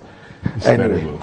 It's really you know, I think that we can do better for our country, and then let's all work in that spirit. I think the supposition should not be that it's a political party grand agenda or a government grand agenda. Individuals are bad inherently, and they will do things to further their interests that we should deal with in isolation rather than branding a political party or government as the orchestrator of individual conduct. And that's really what the emphasis I want us to make. Let's try and do the right thing. I think the best way forward for us is that.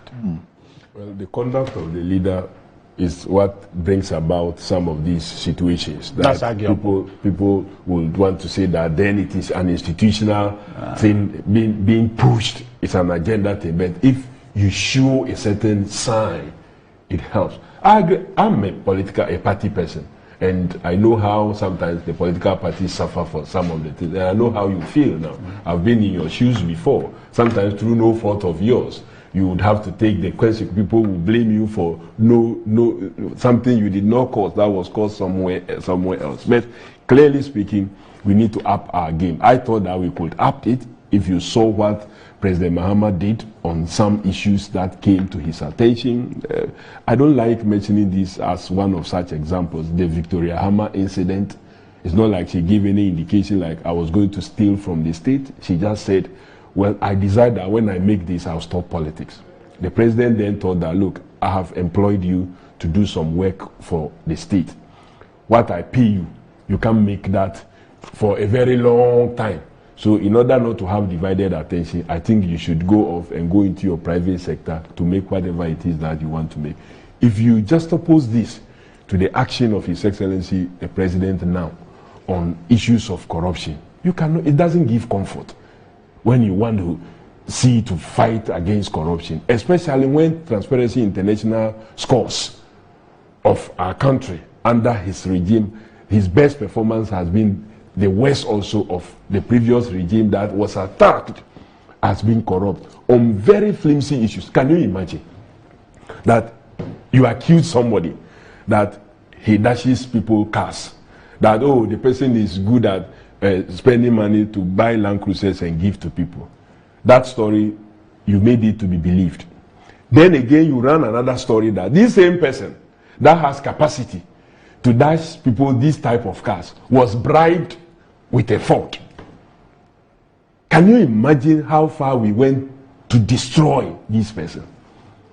We did all these things, unfortunately, as it was. But meanwhile, look at his record. When it comes to, look at the incident that happened at National Service and how he allowed due process to be followed, and persons were going through prosecution till this government came. We didn't hear a head and tail of it. Now we are hearing that 40,000 names have actually been added to the list of service persons, and monies are being paid to some persons when they were not real service persons, ghost persons.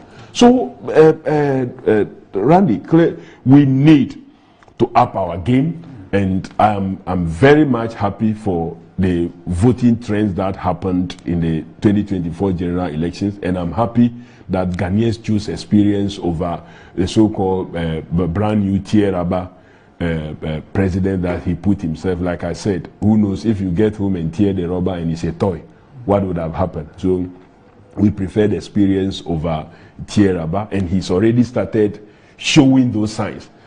Somebody would have waited and not taken advantage of the information that is flowing now.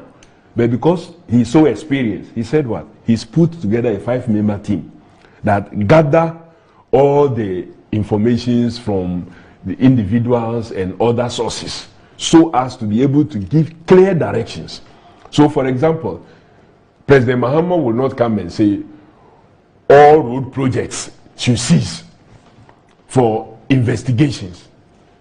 So, with this team that he has put in place now, they will be able to identify areas to send your antennae to, where you need to stop, where you can allow for execution to go on. So you have a targeted, proper investigation and proper stoppages. That is what experience does. That's what he's just done with these teams. So they will be collecting information, collecting issues that from the first day, he knows.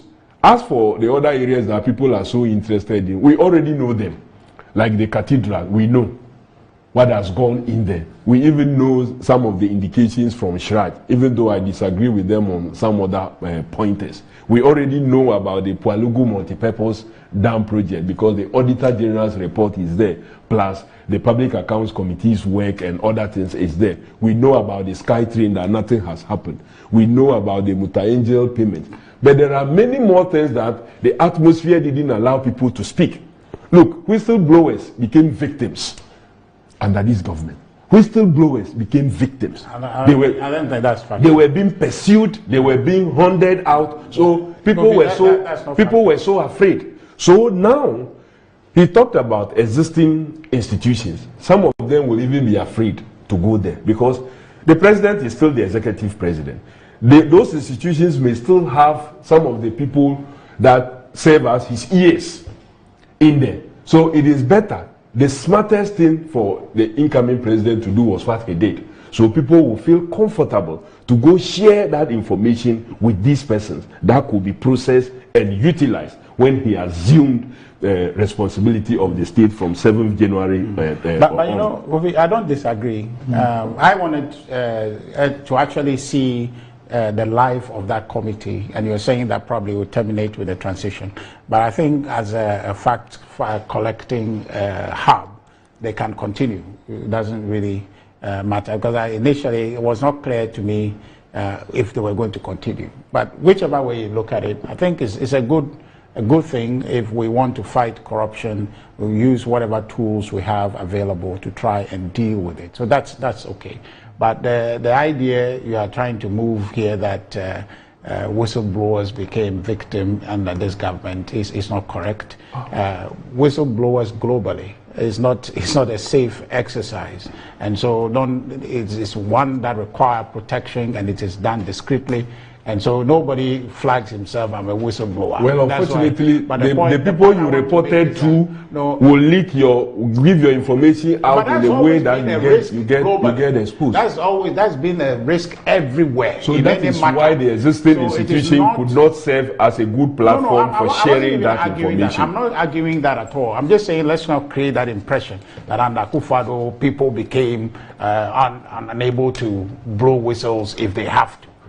That's not correct, but it's a risky venture. Law protects and all of that exists, so it's not a thing to say that it's the case here. But you know, the committee, I don't have any reservations about their work or concerns to say that they should or they shouldn't. And even the relationship I was trying to find with other existing structures, it is only to see that they are able to complement or do the work they've been tasked to do. But if as gatherers of information, I think that they can be allowed, if from what you're saying that people may be a bit unable to freely approach an installed state institution, then they can then become the avenue for these informations to go. So they can even outlive the transition for purposes of allowing regular everyday people feeling their connection to MPs and individuals that they see to be able to give them information freely without fearing any intimidation in the process. That must be done. There is no quibbling about that at all. There's no arguing about that. Let's encourage it, because ultimately what the outcome or the yields from these retrievals would do is to help Ghana advance. And if indeed there are such issues that out there that needs to be corrected. So there cannot be any argument about it.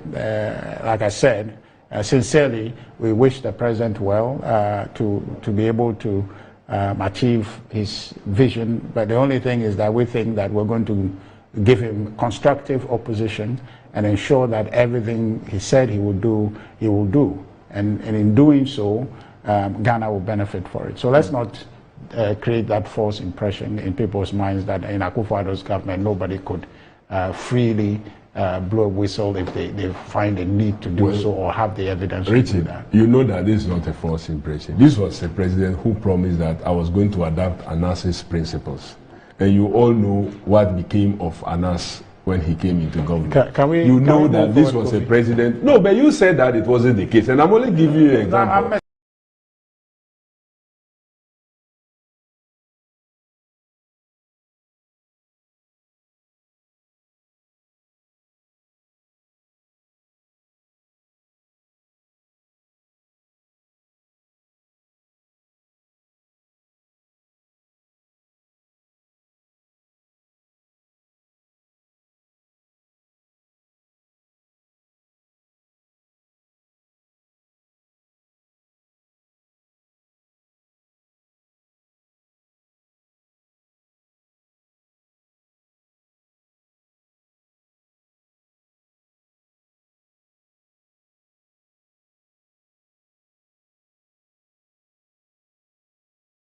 And this is under a president where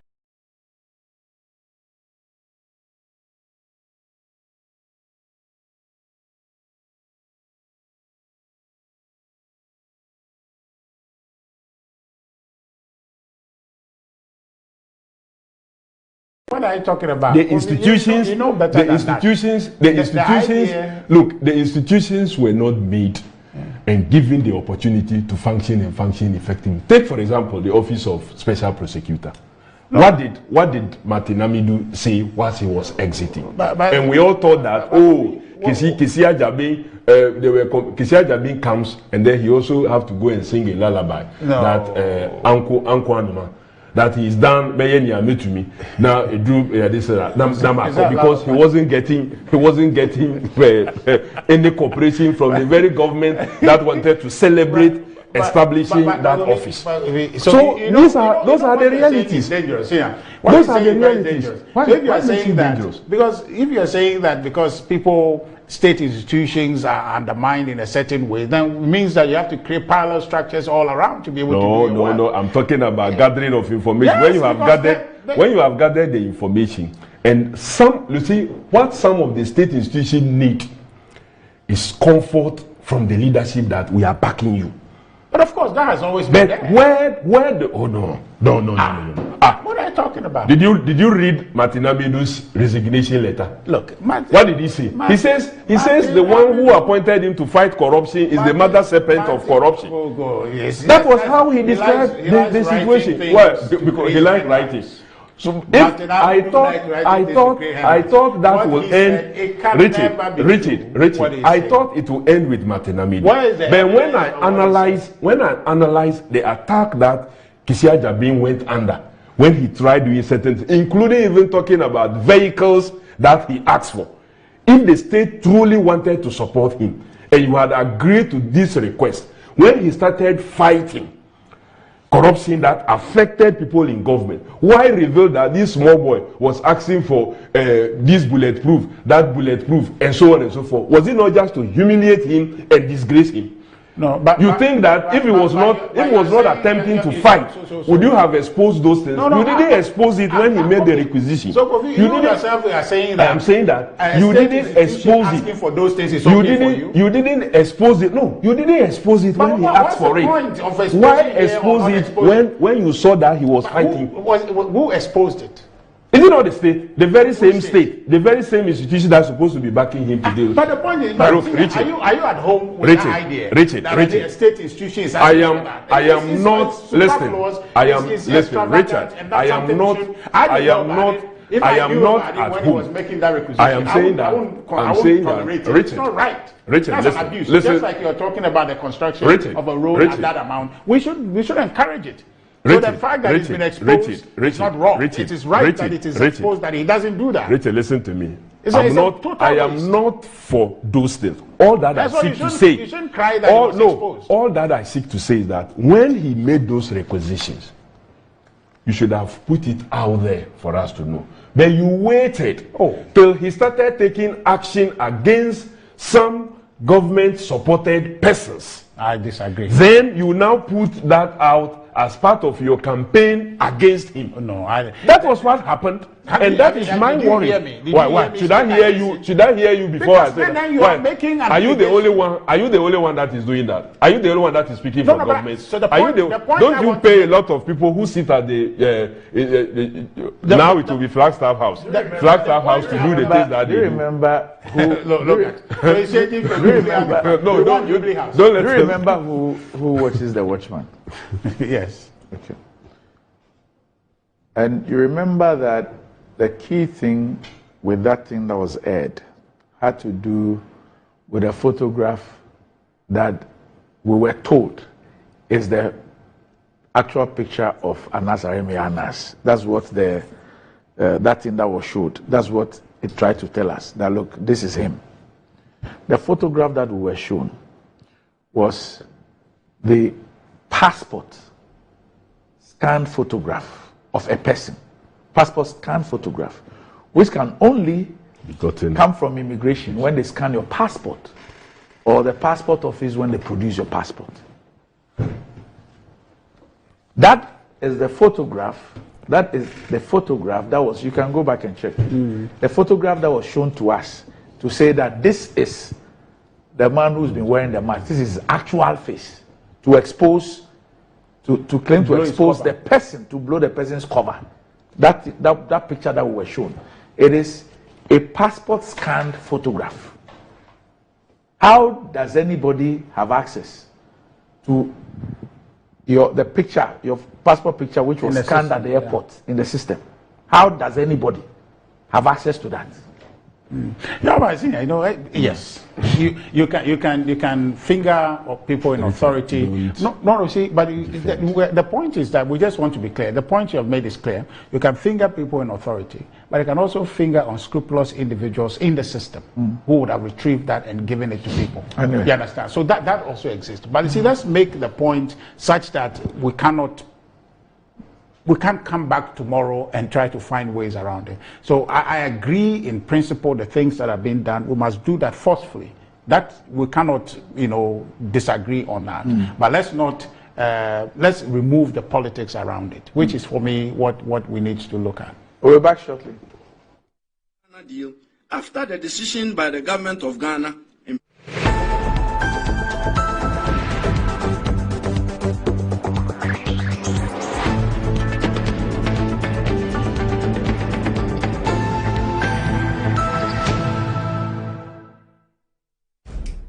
There's nothing worse than your multi-bet missing, but nothing better than having it saved.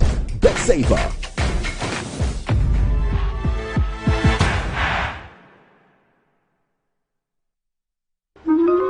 Again.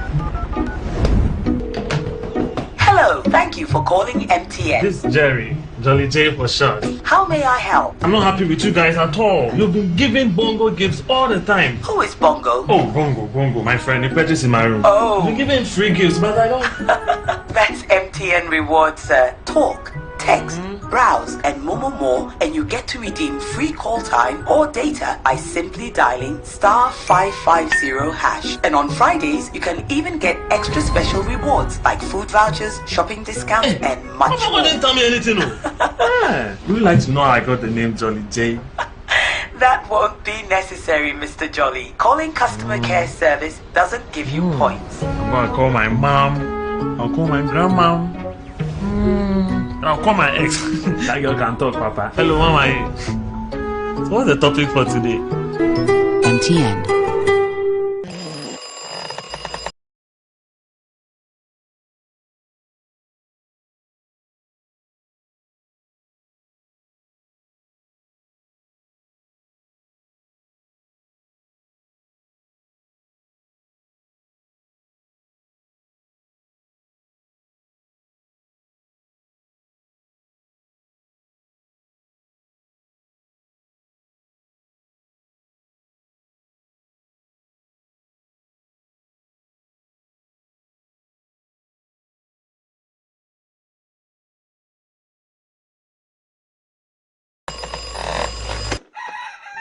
Full sleep.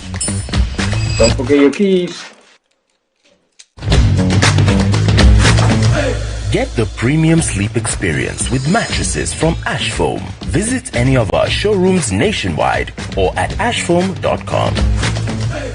Attention all farmers. Are you ready to take your crops to the next level?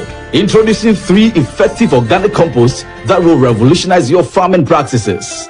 ACAP, KCAP and Iricop brings to you the ultimate solution for your fertilizer needs. Introducing the ACAP Grade A, KCAP Equiafua Jinkwa, and the Iricop with cocoa blends, palm blend and mulch. These are made from locally sourced municipal solid waste, and these are the perfect choice for sustainable farming. Join the organic revolution today. Boost your crop yield, improve soil health, and support sustainable farming practices. Choose ACAP, KCAP, and Iricop organic compost for a greener and bountiful harvest. For your purchase and more information, call the numbers on your screen. Our products are endorsed by COCOBOD, Planting for Food and Jobs, and the Ministry of Food and Agriculture.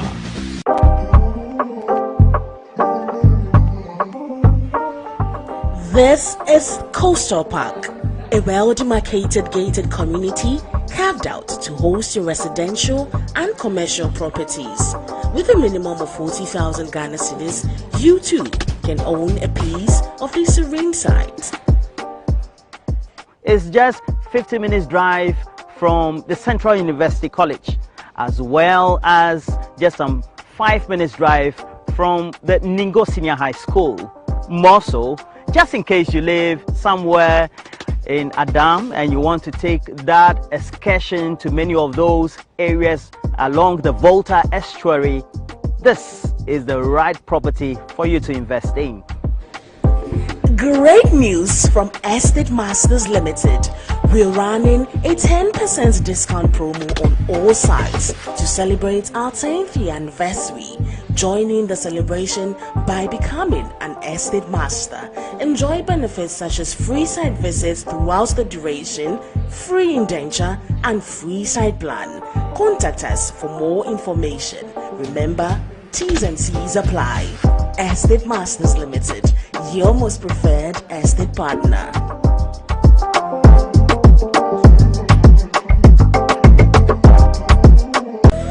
You're the answer to my prayer.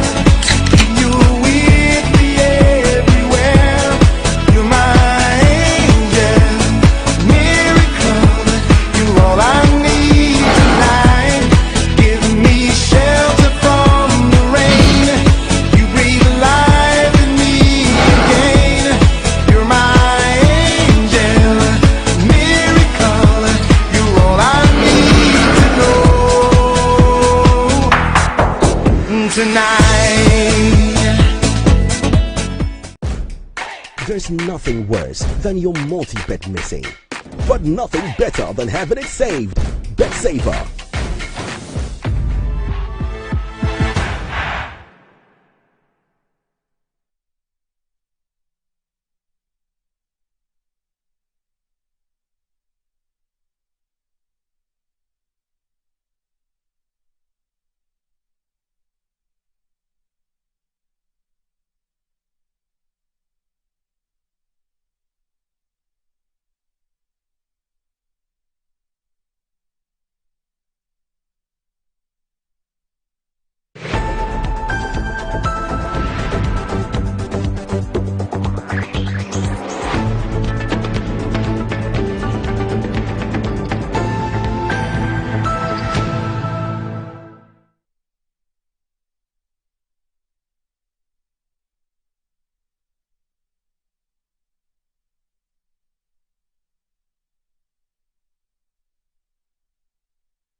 Right, welcome back to the show. If you just joined us, this is Good Morning Ghana live on Metro TV. Still with me on the show. I've Richard Ayagba. and Honorable Kofi Adams. And you've all been there, you've placed the perfect multi-bets, and it's all going your way until it's not, and one or more picks let you down. Well, with Betway's Bet Saver feature, you can win even if your bet misses. Even on multiple losses, you can get your bet back and more. Bet Saver is exclusive to Betway, get way more. Terms and conditions apply. This is regulated by the Gaming Commission of Ghana. Bet the responsible way. Betway, get way more. Okay. So, after all the controversy, the cease and desist, and all that, we've come to the end. Maybe not the end, but in terms of the cease and desist. Yes. So, Front Page Daily Graphic, President can now assent to anti-gay bill. Supreme Court dismisses 2 suits. And Emmanuel Bohoksim reports that President Nana Addo Dankwa Akufo-Addo can now go ahead to either assent or decline to assent to law the Human and Sexual Rights and Family Values Bill, popularly known as the anti-gay bill. This is because the Supreme Court yesterday dismissed 2 suits challenging the constitutionality of the process used by Parliament in passing the bill. President Akufo-Addo had indicated that he will only act on the bill after the Supreme Court had made a determination on the 2 suits. In a unanimous decision yesterday, a 7-member panel of the Supreme Court held that the 2 suits failed to properly invoke the jurisdiction of the court to interpret and enforce the Constitution. It was the view of the court that the bill was still in the process of being enacted into law, and therefore it was premature for its constitutionality or otherwise to be determined. We come to the unanimous decision that the plaintiff's writ does not properly invoke the exclusive jurisdiction of this court.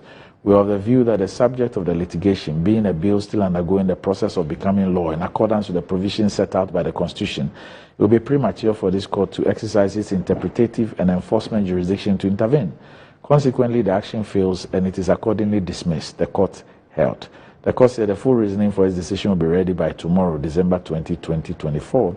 And a 7-member panel was presided over by Justice Avril Lovelace Johnson, with Justices Professor Henrietta Mensah-Ponsu, Barbara Kayensu, Samuel Kwame Adibu Asiedu, N.S. Jehu, Yauda Kwasara, and Richard J. Frimpong as members. And it took the Supreme Court how long? And all controversies to make this determination. Anyway. That was a multi-million patient. Maybe the caseload. Caseload. Well, I saw something that for justice delivery I found very remarkable and something quite worthy of emulating. When in a single day, the Attorney General could go to the Supreme Court, get a court to put together a panel and to adjudicate on a matter. In under 12 hours. And I thought that was remarkable. They were looking for what majority only got. I mean, justice delivery. I mean, that's how it ought to be. I mean, I for the life of me, I didn't know that the Supreme Court possible. Yes, I didn't know it was possible, but they showed that it is possible. A lot of things are possible. But this I mean, I think we haven't seen the reasons yet. I think the reasons will come up later. Well, at least they tell us that it's premature. The subject of the litigation being a bill still undergoing the process of becoming law. And you see, this was one of the plaintiffs, the lady, she had earlier on, at the time of reading, second reading or something, I think she went to the Supreme Court. And the Supreme Court said that no, you can't. And the same person went again, and then you have Richie Sky's suit. And I thought that, but the precedents that the Supreme Court has said during the reading, they will just dismiss it. Yeah, it was black and white, unless the Supreme Court had any reason to depart from its earlier position on that matter. I think Richie's case, it's been a while since I read it. I think has some peculiarities, a little slightly different from the lady's yes, that's lady's true. case. That's true. You see, so for me, my view is that, of course, we all defer to the Supreme Court on matters of Constitution and its interpretation. So there isn't any argument there based on what their ruling is on the matter. But I think that it would be interesting to read the reasons. But the primary one is that, yes, there's no proper case before them because the bill is not a law. And at that point, it will be if you like, they will be speculating or probably hypothesizing in trying to rule in advance of the bill becoming a law.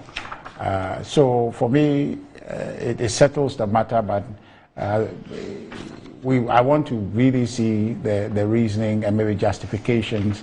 Maybe they'll be referencing some precedents in the matter, or some invoking some other jurisdictions, things that have happened there to try to explain why they are dismissing this. And it's necessary because then it settles the issue. No other person can bring this back to the Supreme Court when they have done an elaborate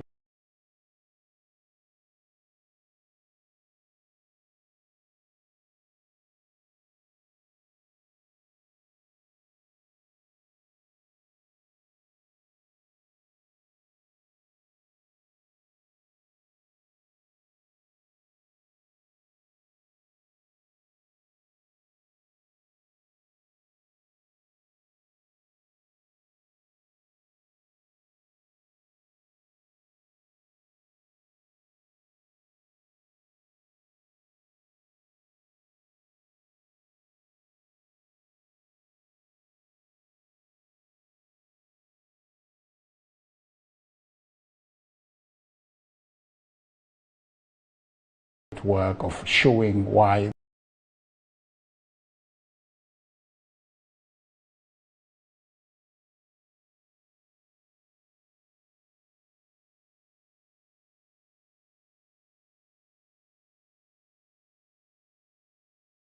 an act that is not officially passed into law to be ruled upon as though that it has an effect of law. So let's see what the opportunities available to the plaintiff arrive, having seen the reasons, what steps he would take. But I am quite interested in seeing what a justification would be for the ruling, even though we are clear based on their preliminary comment that it is because it is not law, that's a bill, and that cannot constitute a basis for a suit. So we'll see what happens in the next few days. And apparently, this then opens the way for Parliament to transmit the bill for the President to sign, I think. And we'll see if that is done or not. I think even before this ruling, I think Speaker was directing that the bill be transmitted to the President. But I guess with this case out of the way, I think we'll see what Parliament will do to this matter. Well, Randy, are you transmitting it this morning? Well, per the Speaker's indication, he had authorized the clerk to transmit the bill to the President earlier when we met before even this week's meeting. And I don't know whether he did or he did not. I must also say that the clerk's office is also going through transitional processes because a new clerk is been appointed. Mr. Jetro. Jetro, yeah. And so this one is retiring, and so Jetro will be the one that will handle us through the 9th Parliament till he also goes on retirement. But you see, it was so clear right from the word go that the executive arm and the judiciary were playing games with Ghanaians as far as the consideration of this bill, the Human Sexual Rights and Family Values Bill, was concerned. The President announced the going to court even before the suit was filed. You're going back. No. But that story must be told when we've reached here, where we have come. I am saying that we must tell that story, that the President, His Excellency Nana Danko Akufo-Addo, announced the pendency of a court action even before the plaintiffs in this case went to court. Again, considering the basis upon which the Supreme Court itself ruled, one was surprised why it took them such a long time to arrive at this decision that even a layman's reading the Constitution will clearly understand that you don't injunct the processes of a bill until it has become law. That was the basic thing that we were all discussing. Should this take so many months? But you see, the Supreme Court, that's why I said the Supreme Court played into the political atmosphere. We don't want to sign it because there is some big boy out there holding a cane over us. If we sign it, it will affect us. If we don't sign it, it will affect us. So let's play into the hands of Supreme Court. Supreme Court 8. Let's see what will happen at the elections. Well, they did that. But the good people of Ghana interpreted and understood their actions and voted, also factoring all these things. Because this was a danger to society. The president's own interview that he did was what really drew attention of Ghanaians to begin to pursue this bill. When he said that he was a young person who grew up in UK and that the freedoms that the interviewer was talking about did not exist when he was even growing up. It was out of pressure from civil society and the rest that today UK have liberalized and have allowed all those things to happen. So he was asked, so what happened in Ghana? They said, well, if the same momentum of pressure is brought to bear, then government will subdue. Not long after that, we saw offices being opened to promote LGBTQ activities, things that were being done hidden. Now they wanted to start promoting it. But can I ask you a question? Well, what question do you want to ask me? So the principle the president talked about, is that a false principle? Yes. Is that, look, when you go to, when you go all across?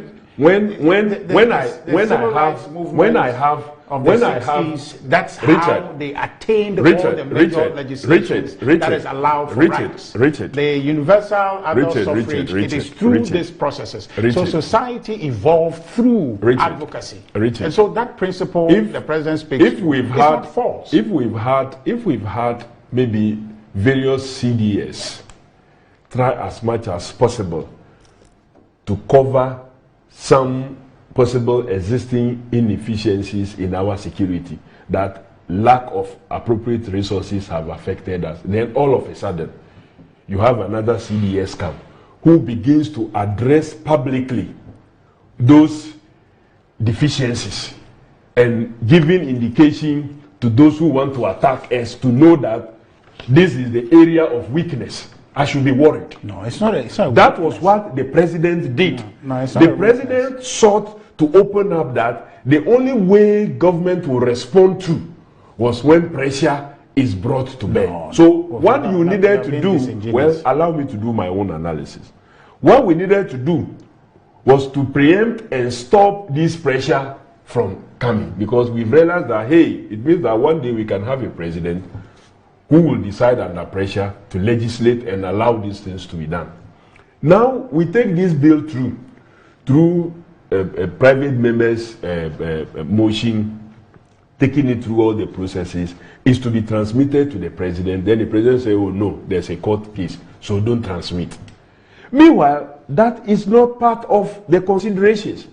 All the president needed to do was to have either referred the bill when he receives it to Council of State and say, well, Council of State, a court action has been initiated, but this is a bill that I need to sign. Advise me. Their advice could then be added and returned to us. And if we repass it by 2/3, the president now is forced to sign it. The president wanted to avoid all these things. So he decided that he won't receive it at all.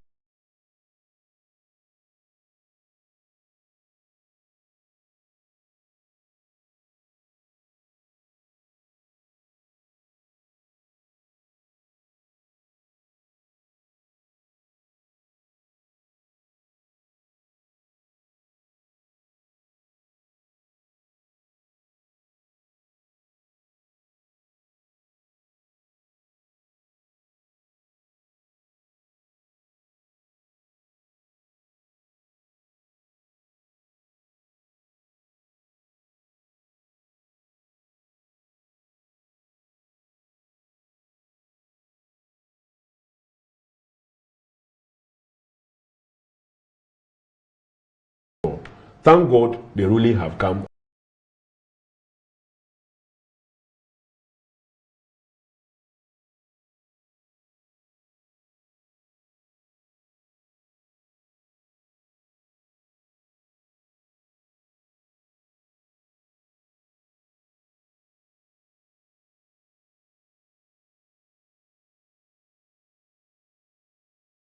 CEO of the highways is going ahead to sign them. There are about 20 contracts in all. Each of them is more than 200 million. Each contract is valued at over 200 million cedis. And it's going. And incidentally, all 20 contracts are for projects in Ashanti region. All 20. All 20. There are more than 20 that he wants to sign. And each is over 200 million. And that is what the CEO of the Highways Authority is so to confirm what you actually raised. These are like more details from my oral office. That's true. Your source is right. But what I do not know is whether the minister refused or... Yeah, the source said that the minister has refused to sign them. Okay. I believe so, because considering the advice from the legal department and other senior persons within the Ghana Highway Authority, then it makes sense that the minister would refuse to associate himself with such a thing. And so clearly the other civil servants who are doing, or public officers other than the political heads who are doing the things that they are doing, they should know that the day of accountability will come, and will surely come. I think let's explore this, really. You know, the Ministry of Sports to have, youth and sports also have similar things, that just 2 days to election, certain contracts were also signed in the absence of the minister. But that I haven't checked to know the details or otherwise of it, whether it went through the right processes or not. Yeah. So I guess that's a caveat.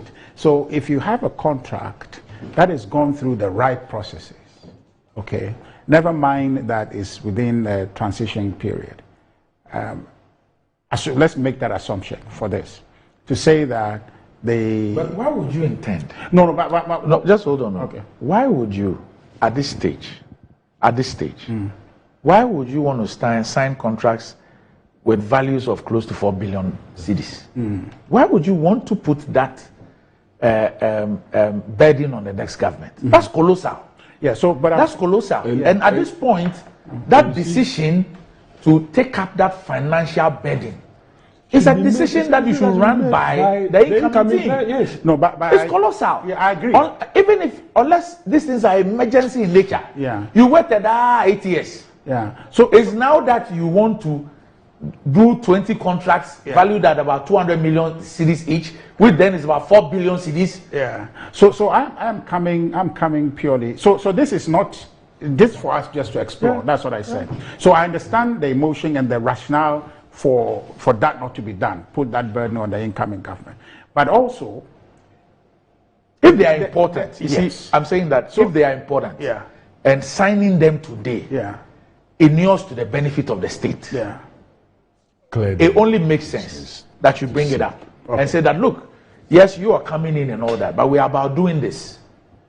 This is how important this thing is. This is the reason why it must be done now and cannot wait. And let them appreciate it and move on.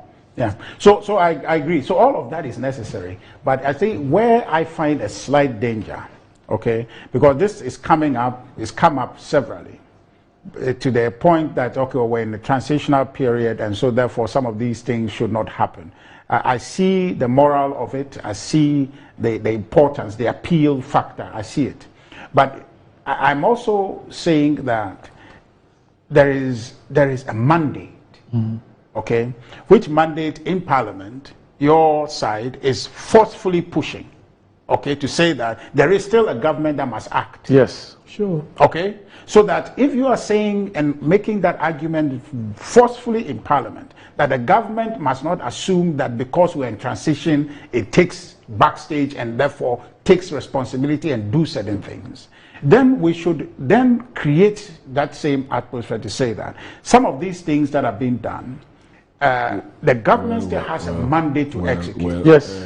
Now, the conversation must be an appeal. The conversation must be that, okay, these things are being done in good faith. So where after you have taken over and you see some anomalies, some summary or abridged version of the processes to allow for this thing to be done, then you know that for me, my point is that there are implications for the state. Yeah. You see, in this country, people act in official capacities that are injurious. The actions are injurious, to the state. Now, later. when it comes to, you see, all these judgment debts that we've paid, those that were caused by the actions of people in authority, how many of such persons have we held responsible for those things? So you see, I give you an example. The order paper before Parliament, there is 180 million euro ships for the Ghana Navy in there. There is a tax waiver, 350 million in there. The minority makes the point that, look, these are financial implications of about $500 million. We do not think that you ought to saddle the next government with this financial implication. So hold on. Just hold on. Now they are able to do this because the law stipulates that these things must come to Parliament. So it is not to say that a person doesn't have the mandate. But they are also giving a reason why they will not be in a position to support them. I hope you get the point I'm making. It is not to say you don't have the mandate. But the law also grants me the right to say I support or I do not support. Yeah. As to whether I can be able to marshal the numbers or not is another That's matter. another thing. But I'm making the point. Yeah. And the point I'm making is that I'm not saying that the Navy doesn't need a ship. Yeah. I'm not saying that. But I'm saying that, look, at this time, I can't be part of any process with financial implications of over $500 million. Yes. So let's hold on. Yeah. So Parliament, you have. So get the point I'm making. Now, what it presupposes is that if, for example, these contracts were to come to Parliament, yes, what would be the position of the minority? That if they can say that 180 million for Navy, please hold on. What would have been their position if $4 billion, 4 billion cedis worth of contracts were to come there? But why will anybody want to even do that? But with 2 weeks or so to transition. Yeah. But I beg you. See, so the point is that we are caught between a rock and a hard place. Right? All I am saying is that all I'm saying is that you see, sometimes. So yesterday we were discussing this thing and the issue of legislating everything. You and I hold a certain position that, look, not everything must be legislated. But in this Fourth Republic, we have demonstrated that we ought to be treated like robots. Yeah. Everything must be in black and white. Because what is so difficult about saying that, look, there are some 20 key projects. As for these projects, we cannot even wait 3 weeks. We ought to enter them now and start executing them now. So please, let's look at them and let's go through them. And first of all, we even need to, while we having the transition, is also to let the incoming government see the real picture. So if you are going to create a picture of an extra 4 billion cedis, is that not distorting? Yes, is that not enormous enough? Yeah. So for anybody to know? No. So the principle, the spirit in which the transition team must work is properly situated in your argument. I agree with that. There's no dispute about that.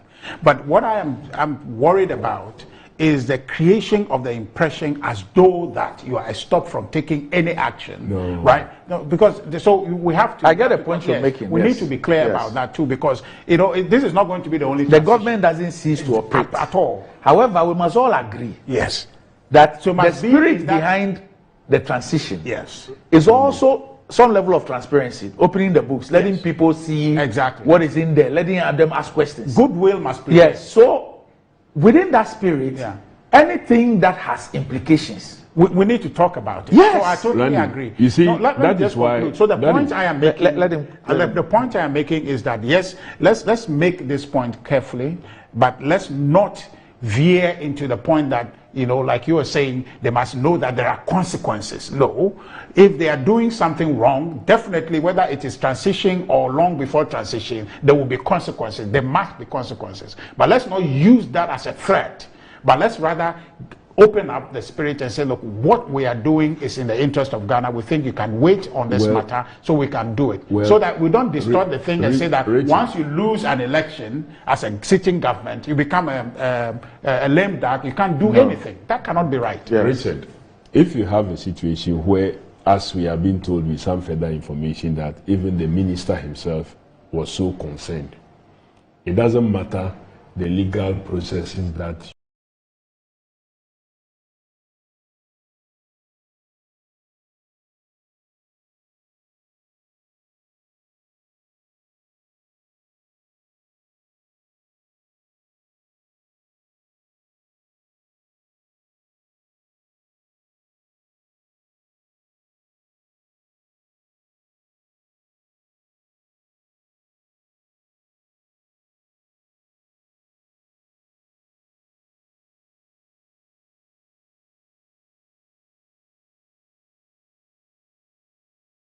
you would have gone through. 30 clear days prior to the date set for the presidential elections.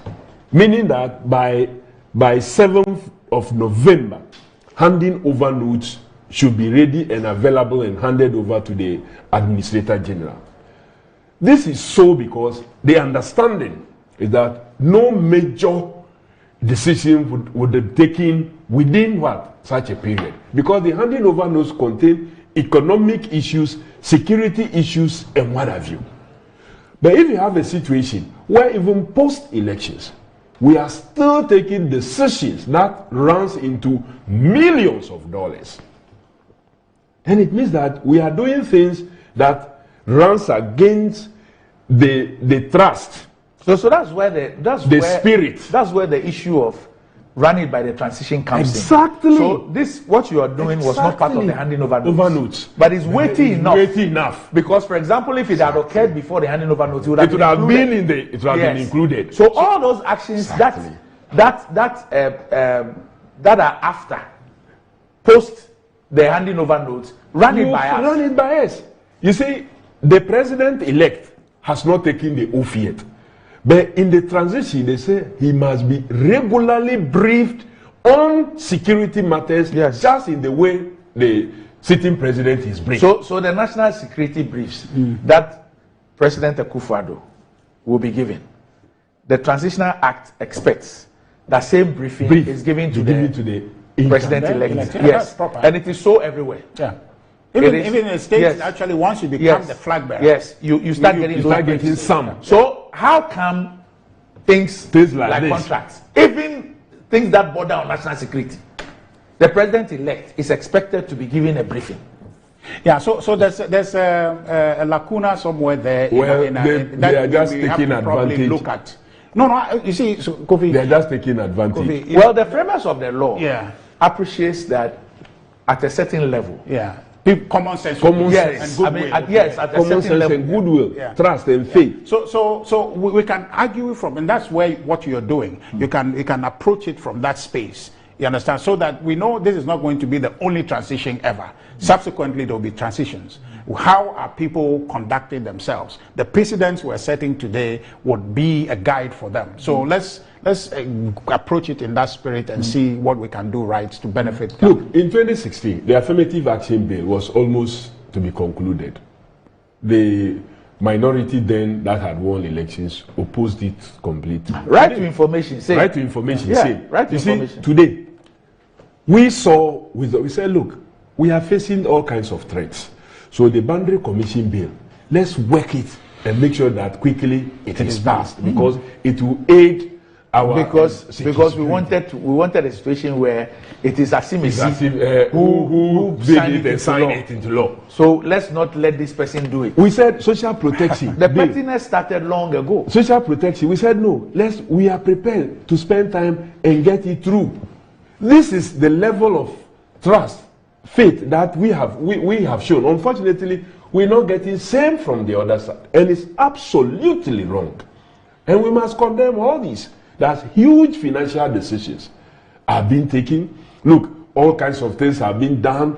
Recruitments are happening. These boys and girls will be sent to training. They will be given all kinds of training, and you are forced. But on that training matter, it's been cleared. These are things that predates even the elections. Way back in August, thereabouts. So that one is clear on that. There are no new recruitments being sanctioned as we speak. You see, so let's be kind to the facts. That's just my problem. Senior has situated the argument properly, but you are making it as if it's a matter of fact. Must stop governing. And I don't think that's proper. I have not said so. Richard, the impression I am lucky. Since I entered this 8th Parliament, I've been a member of the Defense and Interior Committee. At the point that I was leaving that committee just few months ago, I was made ranking for Security and Intelligence Committee, so still within the security system. Space, yeah. So I've played in that space. I know what it is that I'm talking about. We know things that are happening behind the scenes that is ugly, that is inappropriate, that are being subsumed in the orderly ones. And those are the things that we said is dangerous. Should not, if you did it in the past, at least for the period that is within transition, do only things that are above board. Don't introduce all the other things into the things that would have been described as above board. It's dangerous for all of us. And in concluding my earlier comment, I think that the president will do himself good if he signs this Human Sexual Rights and Family Values Bill. If he fails, what it means is that the whole process will have to start again in the 9th Parliament and get it through. I do know that President Mahama will put Ghanaians and Ghana above any other consideration, and he will sign it. But President Akufo-Addo could do himself a little good, and possibly that of his MPP. Because if he fails, it will be, the repercussions will be very, very dire for them. We have evidence and information how they hounded their member who associated with the private members who sponsored that bill. Reverend Inti. No, Reverend Inti is not being hounded. He's our colleague. Did he win his primary? Yeah, he lost. He won the primary, he lost the elections. No. The election itself. Yes, he won. He won. We won. John team for your one. Are you sure? Yeah. Because I know you only won Himain Lower Dinchra. Yeah. No, he won that election. He won his seat. Yeah. And then Upper Dinchra West. West, yeah. You won 3. Asin South is. Asin South, yes. So it means you won 4 in Central Region. Yes, okay. If you won 4, then it means then Asin South will be one of it. Because as for the rest, I know that you've lost, and we have one independent from Gomwa Central. Central is, so it means we have 18. So it means the NDC have 18 seats. Yes. So you have. No, if you have 18, so you have 19, 18. That's 23, isn't it? So yeah, it's 23. 23. So if we have 4, so you have 4. Yes. So you probably have 17 plus 1. Yes. In the oil, we'll check. If you want, that's fine. But then you see, this gentleman came under. Yes. He came under very serious attacks, and I'm happy. I am sure his probable association with this bill could have saved him, because the level of tsunami that was happening in the Asin area, including even the Asin Central, he should have. Well, it wasn't enough of all of us voting, but then he was one of the sponsors. No, it's okay. But I know that what he went through. So at a point, he has to really take a back seat there, because usually when bills are being introduced and your name is in, your name cannot be taken out midway unless you yourself apply. So you know, to have your name taken out. It says, without a doubt, the biggest Christmas gift President Akufo-Addo can give to Ghanaians before he exits is to sign the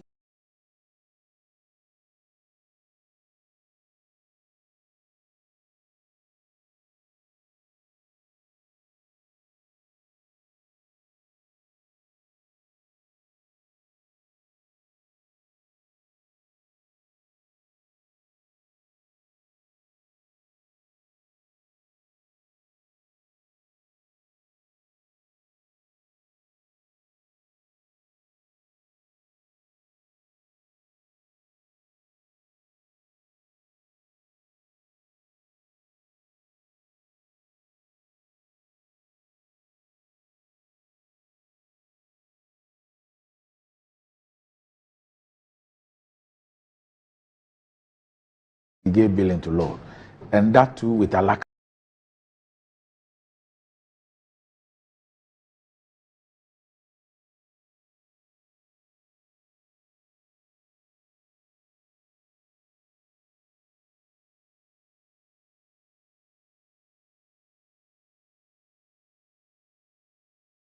So he cannot be hounded, as my brother is saying. So, but the bill didn't start in the first. The bill came in this 8th Parliament. But I'm saying that if the bill was saying that he was deputy minister before the bill. Yes. So, but I'm saying that if you're deputy minister before the bill, it's not the pleasure of the president. But so after, so the point I'm saying that is a hounding. There are many ways of hounding. Yes. But I mean, one of the most punitive. No, there are many ways of hounding. You should ask me. You should ask me. You don't look very hounded. Me, I started receiving cease and desist from DFA elections. You know that. Not even DFA elections. Dr. Kofi wants a committee.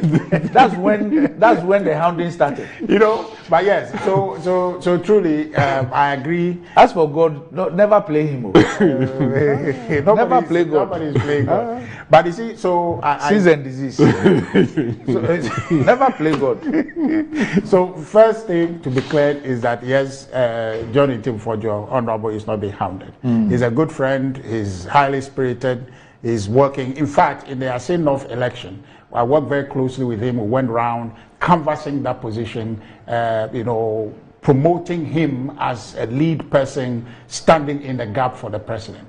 This bill, the controversy around it is not because anybody wants improper or sexual activities. Did you see them in your campaign? Did you see them in your campaign? I didn't see anything. You didn't? No. So I can show you. We don't have time. I did that video. We don't have time. Let me just... Why? I know the controlling time. I did that video. The producers can give you time for you. So I'm saying... The time is mine. You need to clear that. That's it, Randy. Clear with the transition.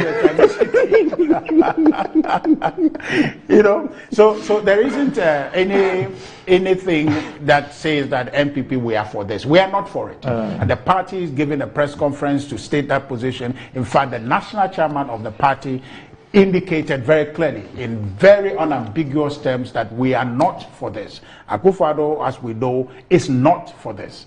The concerns with the bill is just the extent it goes, okay, to address the issues. I don't think for the life of me that Ghanaians want any such alien sexual conduct in our country. It won't sit with our culture properly. Doesn't sit with me. And just in the spirit of lightly, in the spirit of saying let's not legislate everything. These are things that culturally it can be happening around us, but we, based on our upbringing, would not venture into that. Right? So it is there. Akufo-Addo and the MPP are not interested in promoting gay rights in Ghana. We are not interested. That's not our setup. That's not what we are brought up in. That's not what we are, as a conservative political party, interested in doing. Well, if you look at our DNA as a political party, that is at variance with our value system. So there cannot be any suggestion that the New Patriotic Party is advancing that. It's not. Now, but unfortunately, for you, the conduct of some persons on committees responsible for working on this bill and the conduct that was exhibited by His Excellency the President in pre-announcing a supposed court action that stopped him from signing speaks otherwise to what it is that you are uttering this morning. And so Ghanaians listen to all those things, saw all those indications, which is at variance to the position you are canvassing this morning.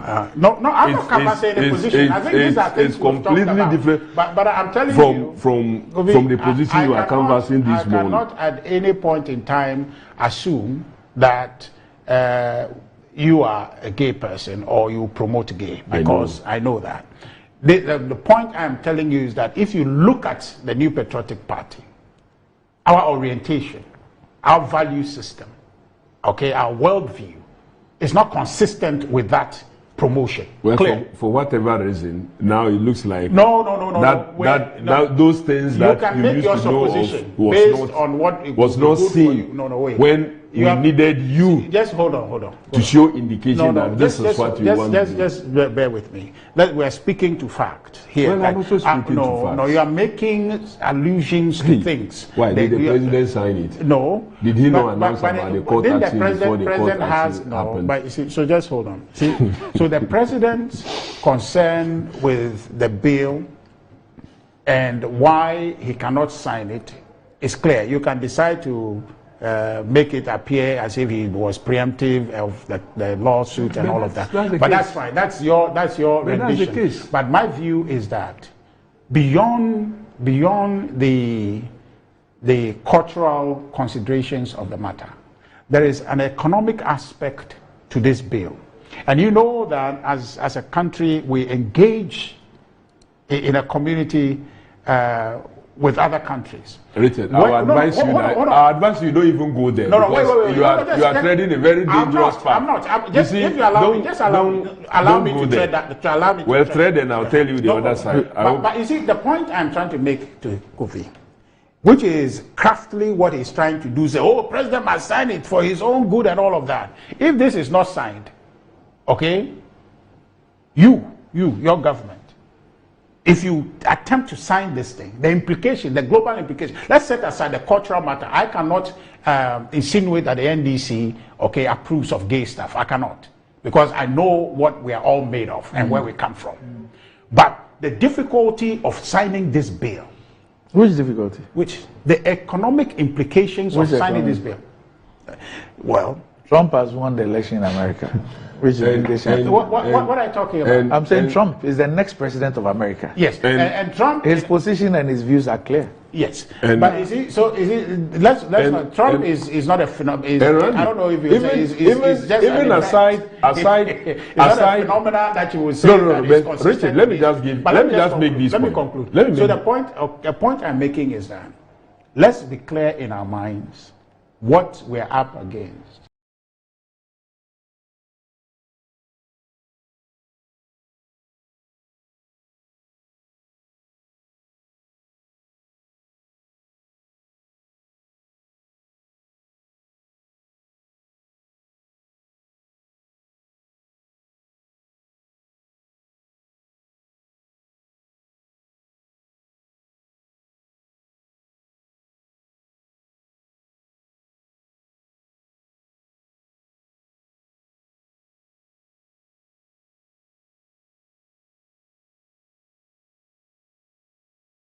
This is our health bill will be impacted if we have to allow such things to happen. Look, go to the West, where those things are done, where they have high health standard.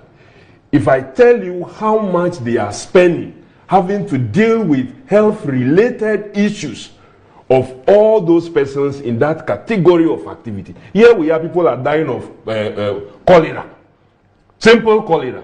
And malaria, people are dying of it. Then you want to introduce, because he is the one who says that we should legislate everything. But this thing that myself, I am saying that you don't have any confusion about in your head. Well, we don't have. But we don't have. But our president, listen, our president says when pressure is brought to bear. That was why we sought to pass an act that will not allow you to assemble and bring pressure to bear on anybody. No. So family values will continue to lead. You agree with me? The family values will continue to lead. The principle Akufo-Addo is speaking Which to. Principle is he speaking to? Which principle?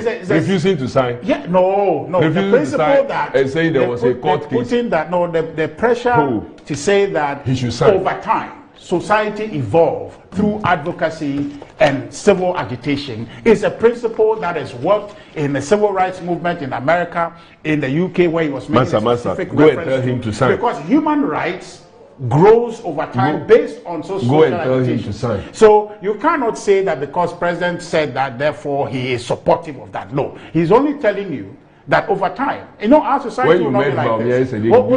Our society many years ago was not like this. It's evolved on the basis of what you do in Parliament, right? But Law Dr. Baumia during the campaign said that immediately he comes into office, he will sign. Yes. So now if the Supreme Court has cleared this, you go and tell him to sign. No, but he made an emphatic statement. I'm not saying that the bill should not be signed, but I'm not saying that at all. I was going to say something. I was going to say it in a particular way, but I mean, this is the president. I can't say it that way. I was just going to say. I'm happy. I was just going to say, just sign the damn bill. No, but is that what you meant to say? And then you have said it. No, he didn't say it. He said he was just going to say that. He didn't say it. Go and tell him to sign. All right, we need to go, but Desi the Starboy is not going to be here with us this morning. It's his wife's birthday, so he's taking time off to celebrate with the wife. So Emanuela Edu Ansire Menu of Medilab Head Office, Bantama Kumasi, happy birthday to you from your husband Desi the Starboy and all of us. So happy birthday to you, Emanuela. Okay, and yesterday or 2 days ago, he actually said that he'll do it over and over and over and over again for you throughout the week. Whatever that means, I guess that is a code that only the two of you can decode. You made the poor boy was blushing yesterday. Oh yeah. On account of what he said. Yeah. Okay, so that's him and his wife, his beautiful wife. So happy birthday to you. So today is the trend. Yes. Okay. So that's the trends. That's trends. That's our trends for you today. I think it should apply to come and work for you because you give us a day off on our spouse's birthday. Oh yeah. That's how generous a boss I am. Please, do you have application forms or have to write it? There's only Annie who's never applied for it. Because she claims there's nobody. She's living a discreet life. So that's her own suffering. Maybe I'll form. If you don't make it public, you can't apply. I'll form my own. I'll form my own oral committee on her. So I'll bring the facts. Right. Okay. So up next, Metro Sports.